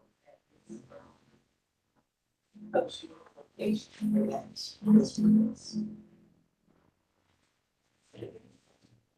I will move approval of the encroachment permit, for the Temple on Bel Air Road. Second, call the roll. Anthony, Yes. Fluker, Yes. Curry, Yes. McKnight, Yes. Swipe. Yes. Motion carried. The next one is ordinance 71224. There's a recusal. And there's a recusal. For this next one, yes, for the authorizing the Director of Capital Projects to issue a permit to the Rock and Roll Hall of Fame to encroach on the public right of way relocated Erie Side Avenue by installing and using an earth retention system. So this work for this encroachment is related to the extension of their current facility. Is a retention system required for mass excavation. Madam Chair. Addition. Madam Chair, my apologies for interrupting the application, or excuse me, the applicant. There's a little bit of feedback. I'm not sure if there's a specific mic. There's construction going on, Erica. They're doing construction above us on the roof, and that there's not much we can do about We it. don't hear anything. Gotcha. Okay. We apologize. Do you want to come stand, maybe come sit and maybe be a little closer to the The microphone? microphone's over there. Thank you so much. All right, as mentioned, this encroachment is in relation to the expansion of the Rock and Roll Hall of Fame. It is for the earth retention system. It is required for the mass excavation and construction of the building addition. Say much better. Okay, great, thanks, Eric. This map shows where that encroachment is being requested. And the next map kind of highlights the blue area, which is specific to this request. And that is all we have to present. Are there any questions on this encroachment? I will move approval of ordinance 712. Second. Motion and second, call the roll. Anthony, Yes. Fluker, Yes. Curry, Yes. Swipe. Yes. Motion carried. Isabella, if you come back in. The next one is ordinance 7132024. This is authorizing the Director of Capital Projects to issue a permit to Trio Development LLC to encroach on public right of way. Ford and West Honeycutt Street. Using and maintaining quick wall stairs and building overhang. And just to show you the visual here, this will, well, in a second, this is using to maintain their existing wall stairs and building overhang. That is what this request is for. And this visual shows the location of that encroachment area right on the corner of Mulkey and West Honeycutt Street. So we should have done this one. We probably should have done this one already. It sounds like we're cleaning up some stuff. Well, the backlog. the backstory on this is the road Mulkey was not a dedicated road. Oh, right. He did that. So the project was under the project, and so once we get the road dedicated, we have these issues now with the dedicated. Gotcha. I will move approval. Thank you. Second. Call the roll. Did you get the second? Yes, I did. Thank you. Call the roll. Anthony, Yes. Fluker, Yes. Curry, Yes. McKnight, Abstain. Slight. Yes. Motion carried. Number 4 is, ordinance 7142024. This is authorizing the Director of Capital Projects to issue a permit to TTE Real Estate Group LLC to encroach on the public right of way, an unnamed short street between West 7th and West 10, by using and maintaining an existing driveway for access, parking, and handicapped access. So encroachment permit is for using and maintaining an existing driveway for access, parking, and handicap access. As you just mentioned. Unnamed short, unnamed little thing. And we'll see, there it is, there's that unnamed. We get a sign. And I don't have any sign. If there's anything you want to share, because I don't have cheat sheet for this one, so. That's a very question. Well, that is an existing driveway that was improved during the towpath project. The new owners, being the brewery, would like to utilize that drive for access to their handicap, for deliveries, and for other purposes. It's not an exclusive right for them, but it is the purpose of it to use. That's a city-owned lot, That is, that whole corner. that is the road right away. North of that red line is all public right away. Okay. What? There's a brewery. Yeah, they got their variance and they're gonna be brewing that shoe shop. And sure. What a combo. Move to approve ordinance number Like Austin. 714-2024, allow TTE Real Estate LLC to encroach upon a public right of way for the use of their driveway. A second. Motion and a second, call the roll. Anthony, Yes. Fluker, Yes. Curry, Yes. McKnight, Yes. Slight. Yes. Motion carried. The last one is ordinance 7462024, to remove certain parcels from the Florida Shore TIF district. That was created as ordinance number 38-2024 and passed on March 25th, 2024. I'm not gonna read the whole thing, but, you'll explain. So we're clearly removing parcels that were part of the original ordinance that was passed. Morning, everyone. I'm Jessica Trevisan, Senior Advisor for Major Projects. I'm joined by Director Casey Mitchell. We are going to talk through this legislation. I feel like I'm going to interrupt Kate here in a nice clip, and then we're going to pause and talk about a CDA and the TIP for a minute. A couple of just overarching goals for the Skyhoga Riverfront project for the tax financing community benefits agreement. Just first, we're going to note this is part of our Shore to Shore initiative, where we are really working to leverage our assets in Lake Erie and in the Cuyahoga River to have some transformational economic development that will benefit all of Clevelanders. This project is also a really important mixed-use transit-oriented development. It will result in a new neighborhood right adjacent to the RTA and our central transit hub.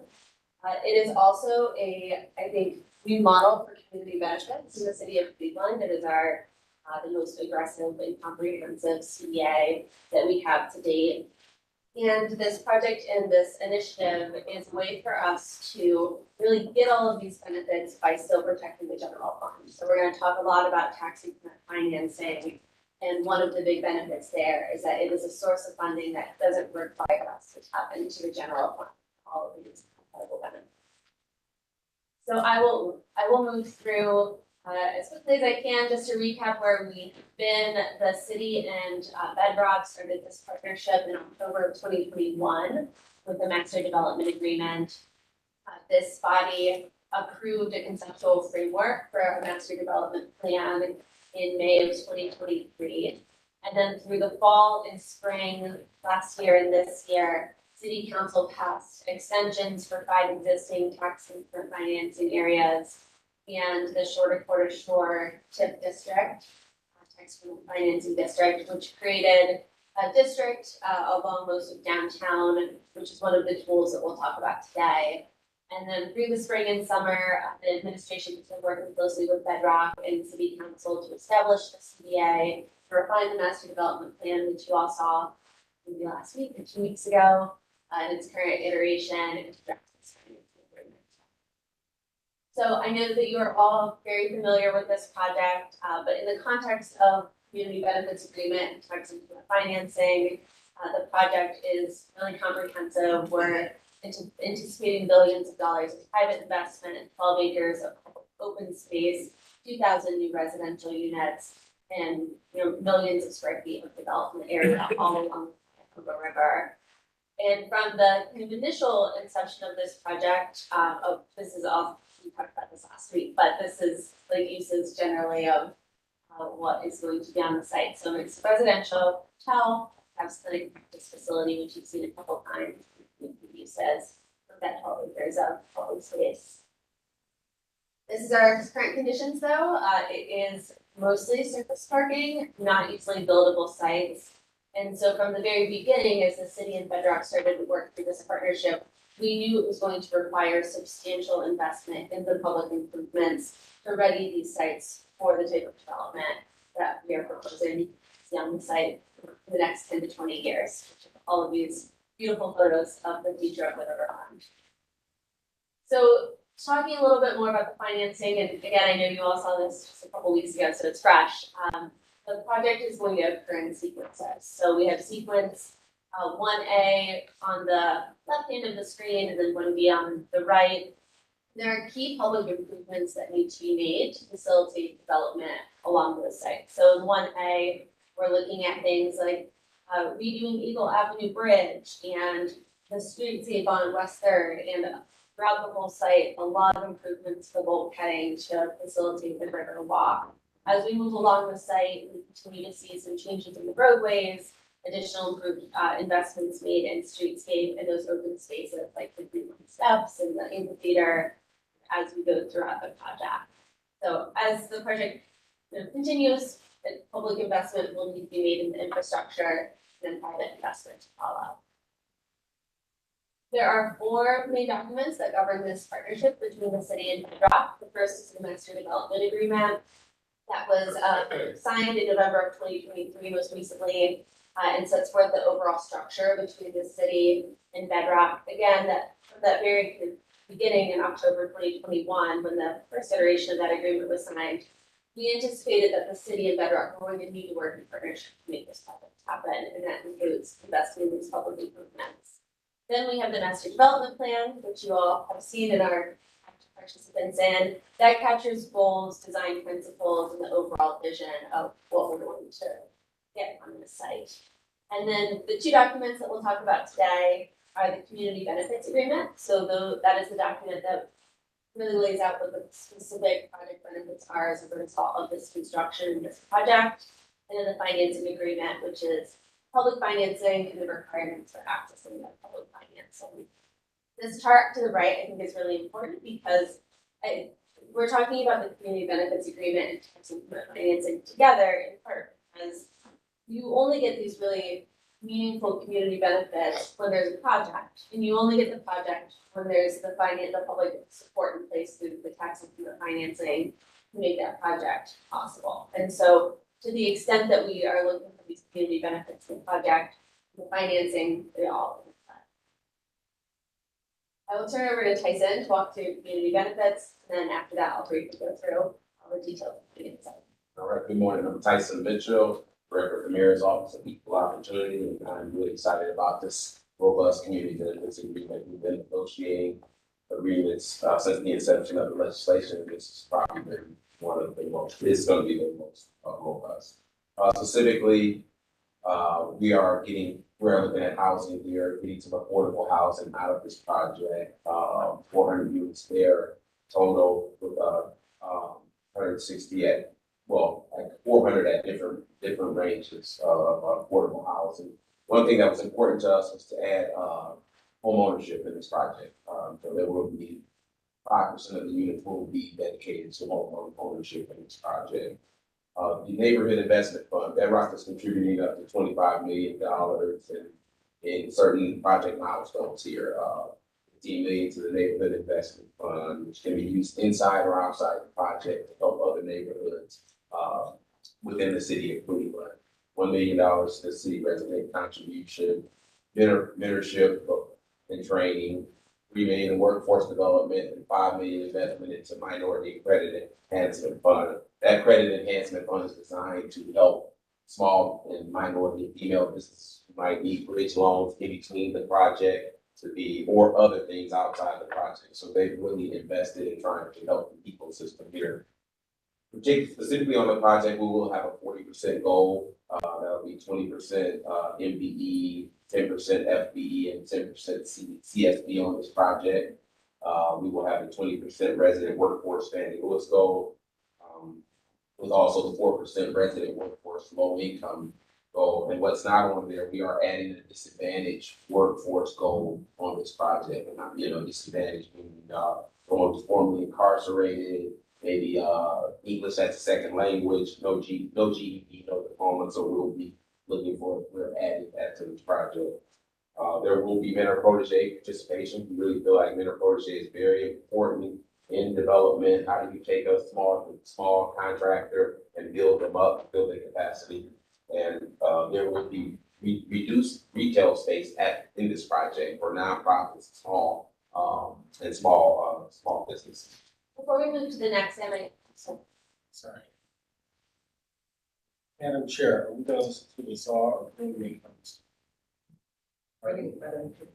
Okay, just a criticism of the past community benefits, they've been very light and effective.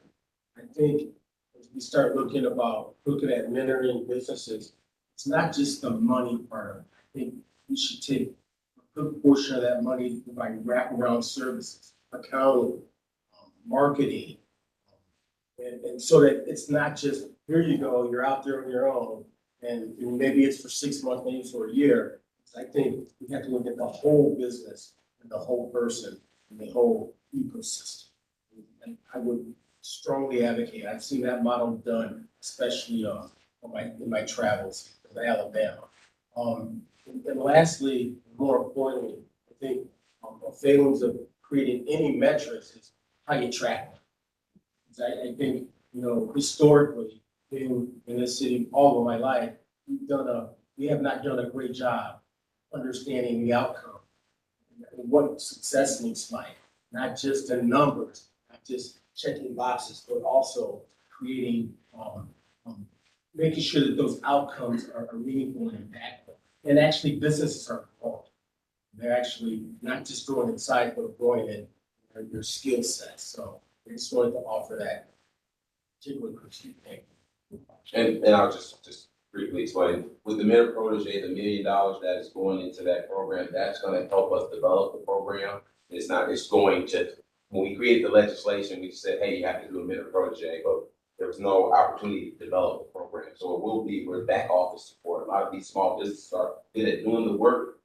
They don't have anyone answering their emails and accounting. So we're going to, that is exactly what that's for. And lastly, the tracking, we're going to make sure, one of the reasons we put this in the Office of Equal Opportunities, because we track the minority goals. We're going to put these community benefits in our system and they will be tracked throughout the project with milestones and outcomes, and we'll be able to tell some good stories of success when we're done.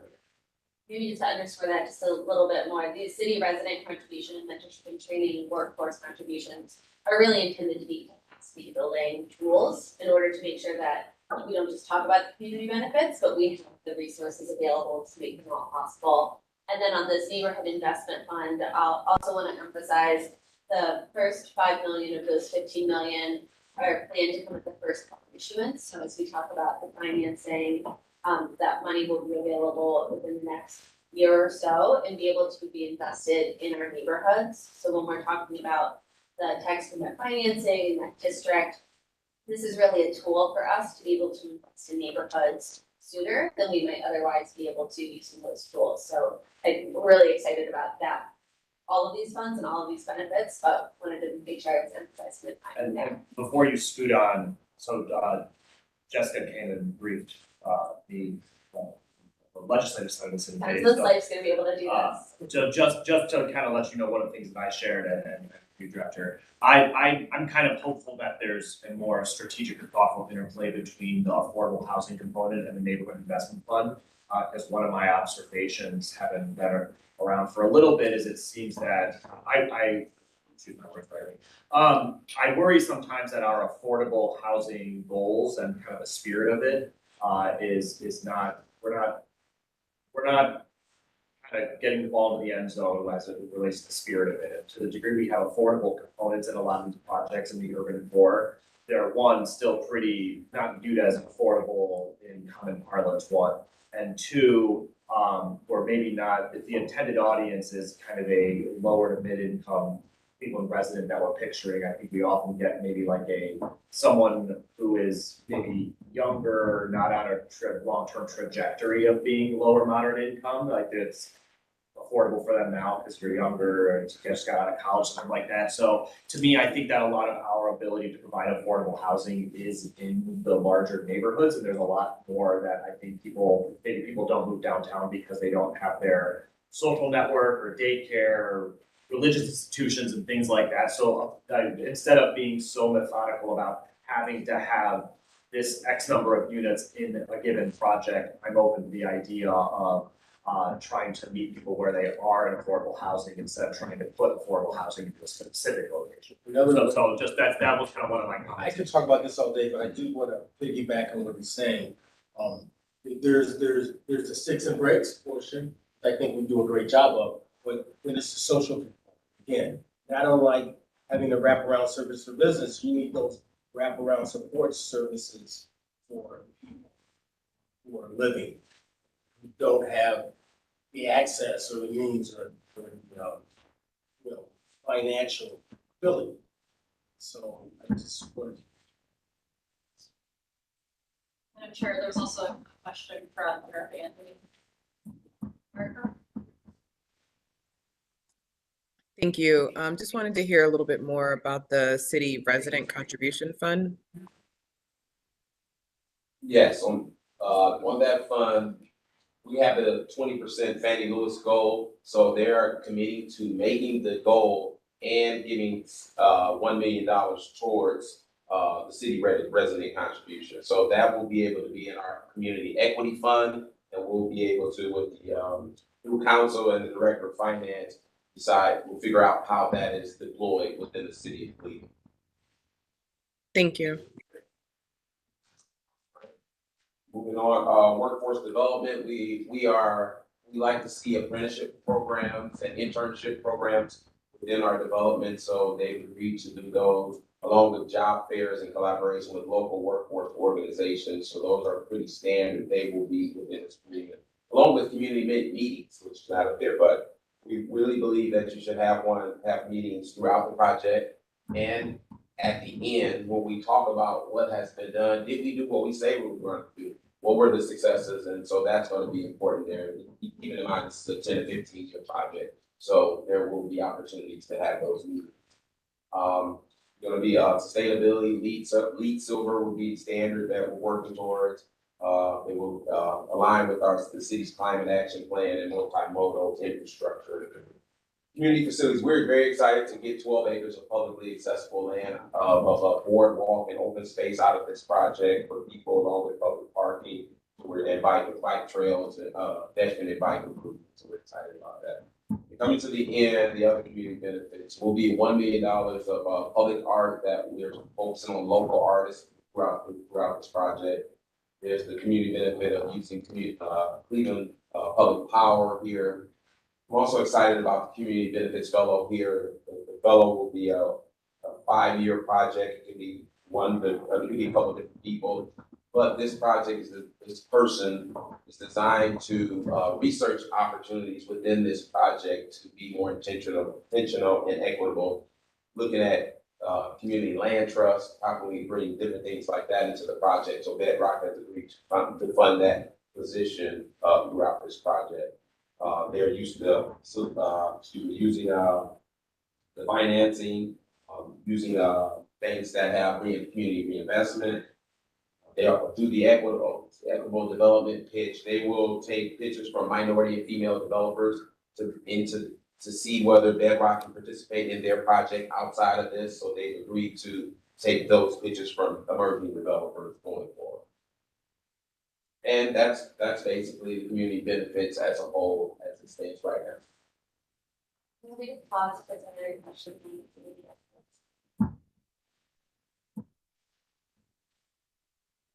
Overall economic impact, so beyond just the community benefits that Director Mitchell just shared, over 30,000 jobs created and over $10 billion in tax impact between income tax, other tax, and private tax. It's just a high level summary of that.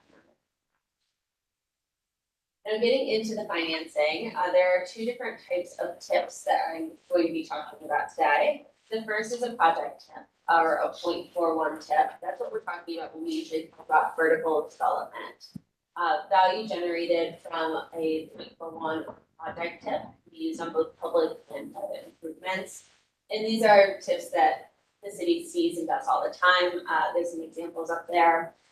Shaker Square, Interman Loss, 121 Larchmere, all examples of projects. The other piece of financing that we'll talk about is the tax financing district, or the short-term shore district. That is a district that was passed by City Council in March that puts a tax increment financing district over much of downtown and portion of the near west side. And as there's an incremental value increase in those property taxes, those funds can be used by the city for public improvements. And so when we talk about tips, we're going to talk about the Bedrock tip and also the tip tip. On the Bedrock project tip specifically, we are proposing a 45-year tip starting in 2027 and ending in 2071. It is, state law allows tips up to 60 years. We're proposing 45. He's working with Bedrock. And knowing the scope and scale of this project and the term of this project, we all feel confident that 45 is the right number to get this project done and provide the right level of incentive needed to make the project successful. We are starting it at 2027 because that's the anticipated completion date for the first building on the first vertical on the project, that's the building. And then as these projects are built, they'll be generating the TIF revenue on this sort of ongoing basis. So it's a 45-year TIF. Let's say a project doesn't complete construction until year 20. That means that they have 25 years. If they don't finish construction until year 40, they have 5 years. So that's how that'll work over the life of the project. The use of the proceeds will be used for both project financing and public improvements. And frankly, a majority of the financing will go to public improvements for the project. Things like district parking and contributions to the public parks, open spaces, utility, remediation, site grading, all of that work that needs to happen to get these sites right. And then finally, this is a non-school tip, meaning the schools will not be losing out on any income that they would have otherwise gotten from the tip. This is to demonstrate the difference between the project tip and the TIF district. So in the upper box is the project tip that we're talking about. The lower is in the context of the larger TIF district. We have come to an agreement with Bedrock where any appreciation of land value over time will still go into the TIF district. And then any value generated from those building improvements will go to the Bedrock. I think Councilman Chari called it like a pilot. Yeah. So there's a couple levels here. And then on the TIF district, just as a reminder, the short TIF district was established with the intention of funding public improvements along the lakefront, riverfront, and the core. And then once enough value is generated from the TIF district, we anticipate this will be a really important fund to make investments throughout the city of Cleveland in our neighborhoods. But we need to generate that value in the core so that the district can start churning and we have those dollars to invest in the neighborhoods. About 40%, so 40% of the payments of lieu of taxes from the shorter corridor TIF district will be committed to the project, the Bedrock project, for public improvements, and only until the city share of public improvements are paid off. So there's a cap on the amount of dollars that will go from the TIP district to benefit the public improvements for the project. City council needs to authorize any bond issuances, and if for some reason we wanted to spend more than 40% of the proceeds, that would also go back to council, would be mandatorily referred back to this commission. The city is committed to public infrastructure investments capped at $40 million plus interest, with a 2% annual inflation for anything that's unallocated as part of that cap. 400 or 4? Sorry, 400 million. These dollars can only be used on public improvements. So that's on things like the Riverwalk, the public spaces, relocating roads, streetscapes, utility, exclusively on public improvements.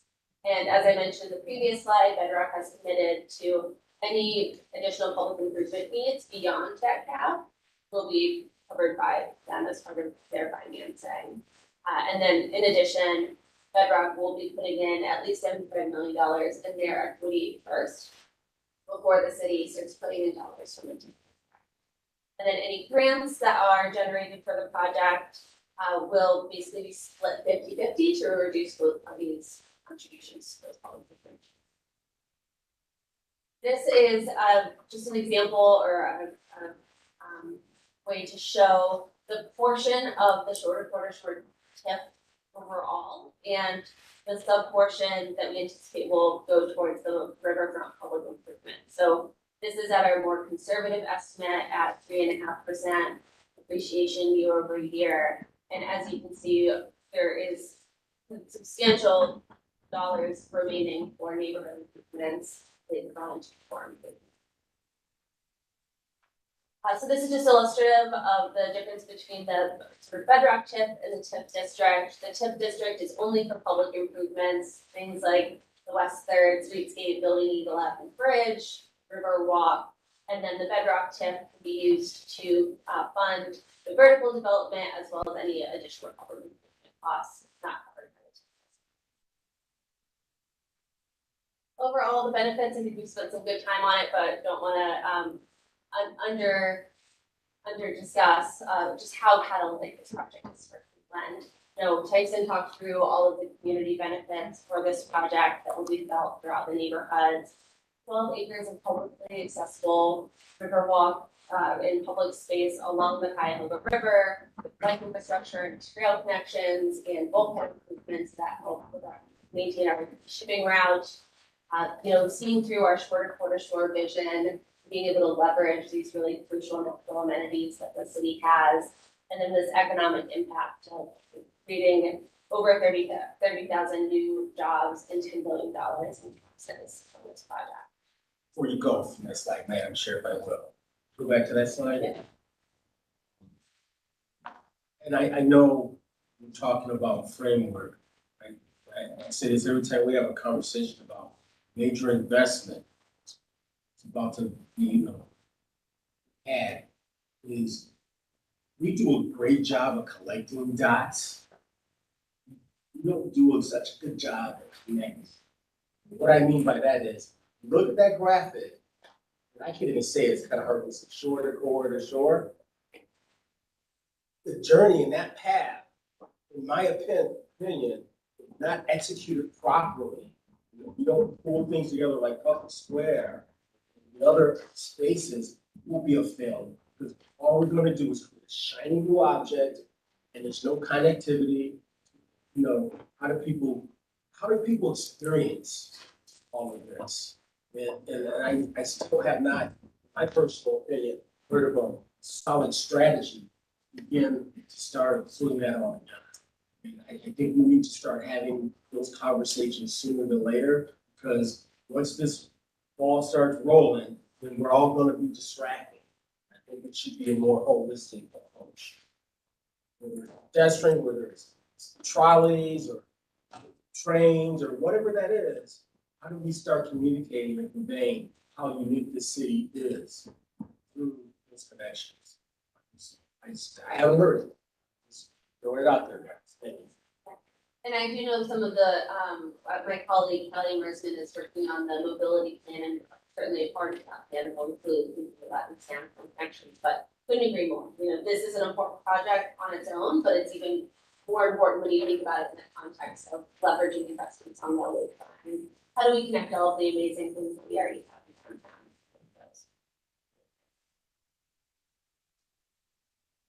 I just want to spend a couple moments, you know, people always ask, what is the risk of something like this? I think the first thing to emphasize is that, again, tax increment financing is a low risk source for the city, low risk source for the city. This is a strategy that allows us to have some sort of transformational project without needing to dedicate the general fund, without needing to cut to that as part of that project. One of the questions we've been asked is, you know, what happens if the developer abandons midway through? What are the repercussions there? The first thing to emphasize is that the city is reimbursing for these public improvements. So if for some reason the project stopped for a long period of time, there would be no cost generated and the city wouldn't be paying out because they wouldn't be reimbursed. The second is that we really clearly defined what abandonment is in the agreement, and so we have a really good sense of what that would look like. If we got to that point, we never do, but it's what you agreements in the beginning in the scenario. And then finally, these are public improvements to the site along the Cuyahoga River that are valuable in and of themselves. If we want to see the vision for the valley sing through in eventual terms, we need to make public investments to these sites so that they can be developer ready. So these are incredibly valuable. And then the other question that we've heard a couple times is, well, what happens if the developer doesn't follow through on these community benefits commitments? The city can withhold payment for public improvements if the developer was not to make the payments or had some major defaults in their community benefits agreement. So we've been able to tie those two together to make sure that we're able to follow through on all of those benefits. This is my last slide. So just a recap of where we're at, the ordinance that is before you and goes before City Council next week creates a project TIF for Bedrock's parcels and then also authorizes the city to spend no more than 40% of TIF district proceeds to pay for public improvements as part of the Cuyahoga River Master Development Plan. And then just to recap sort of where we're at, the MVP was before you all a couple weeks ago, and we'll return in the fall for final approval. And then they have Atlantic Peak Performance Center is going through the design review process. Will come off back before you all later this summer. Next week. I think so. Yeah, early this next week. And the image is just sort of where the project is at now, which those, you know, there is moving and investments already being made.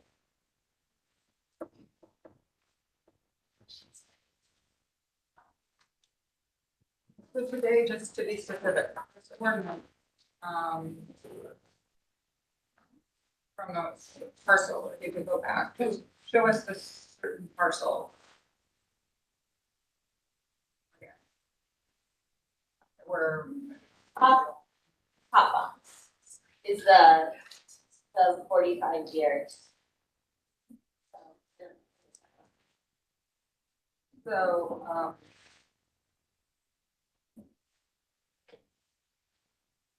so I'm just gonna say what, in simple terms, you're removing this, the specific district, Tippett, in its own right, well, and removing it so it's not tipped twice in the downtown tip. And this is for making this change, the original ordinance that had passed because it was part of. Just want to make it quick to everyone what we're doing. Well, and let me jump on, because that was one of my questions during the briefing. Structurally, there's two tips, one for the downtown area that fund the public infrastructure, and then there would be one for Bedrock, which could fund the public infrastructure plus construction debt and everything. So theoretically, you pull this area out and none of that money go to public infrastructure. However, they've agreed through the negotiation to allow money that they're generating to still go back to the downtown area tip. So there's sort of a concession agreement in there that they're not gonna that they wouldn't be fully pulling the proceeds out for themselves, that they'd still be contributing to the larger kind of macro TIF within the downtown. They're not being tipped. Correct. So they're only being tipped once, but they are agreeing to reduce their TIF proceeds for the greater area. So, by how much? Like what, if you said the 41 tip, that's public and private, is there a breakdown, clear breakdown requirement for how much? So the land value will go into the TIF district and the building value will go into the bedrock TIF. So that's, I think, part of your question. The other, Yeah. and then of the project TIF dollars, the vast majority will be going into public improvements. I don't have the exact percentages, but the majority will be going into that. Although it could be used for private. So there's no, is there a mandate that a certain percentage be used There's- for public? Their mandate is that the TIF district dollars only be used for public. Right, but so no mandate on that. That's right, and that's typical with our projects. We don't typically mandate how they spend the project dollars. Is there a possibility they could spend all of the dollars on their private investment? There, it would be, I think it would be practically not possible because of the scale of the public investment that needs, the public improvements that need to be paid. First, I want to commend you guys, because when people talk about spreadsheets and numbers, I glaze over it. I actually understand, so. I don't know if that's an. Feels like a success. I appreciate the detail. At first I wasn't following, but I truly appreciate it. So I think there's no further question. Commentary. Yeah, motion. Right there. All these documents are coming together. Okay. I want to try this. I might need some assistance here. I move to approve ordinance number 746/2024, allowing City of Cleveland to pull out of the overall downtown Bedrock development area. Two separate tips, one for project related and the other for public. Let's write these things up. I know. This is efficient, let's just put the next number. I would recommend the ordinance. All right. I was always trying to explain why we were doing it. So I'm gonna revise my motion to approve ordinance number 746/2024 as presented. Really loud. This is a public. Like, down.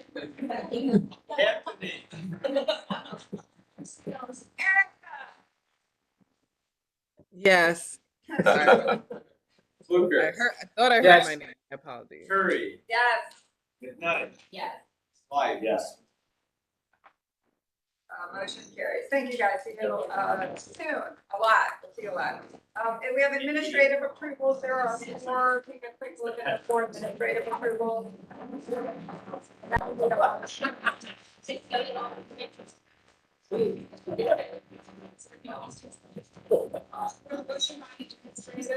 Second.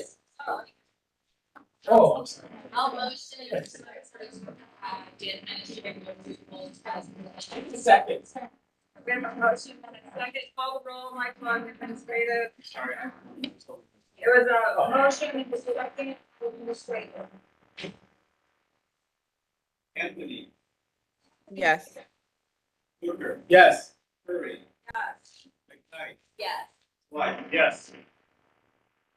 Motion carried. All right, well, I, perfect time to end this. So you started 5 minutes early.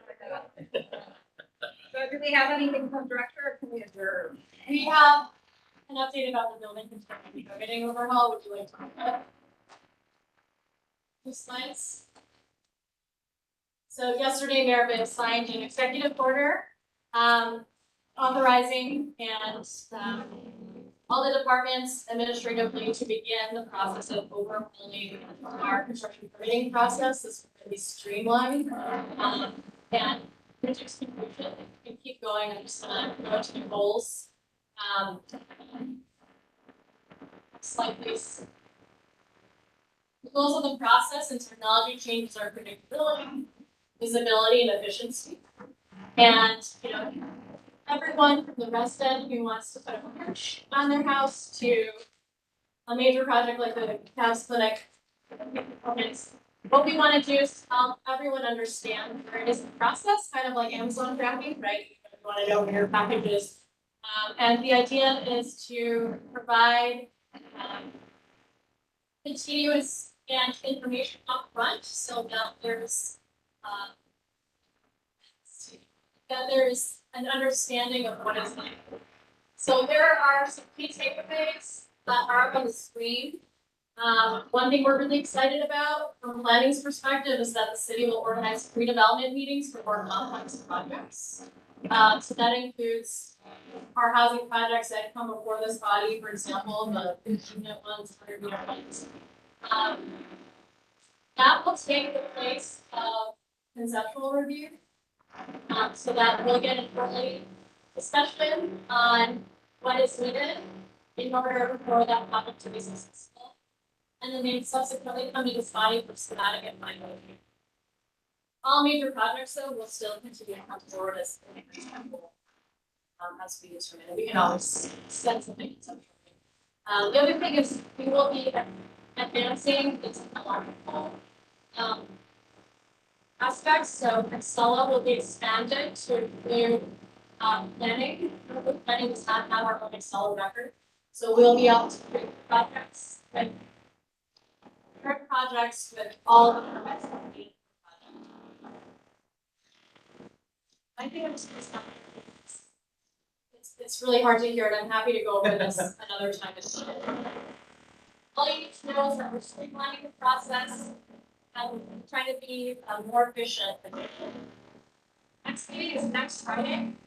So because of the July 4th meeting, just to make sure that's on your calendar.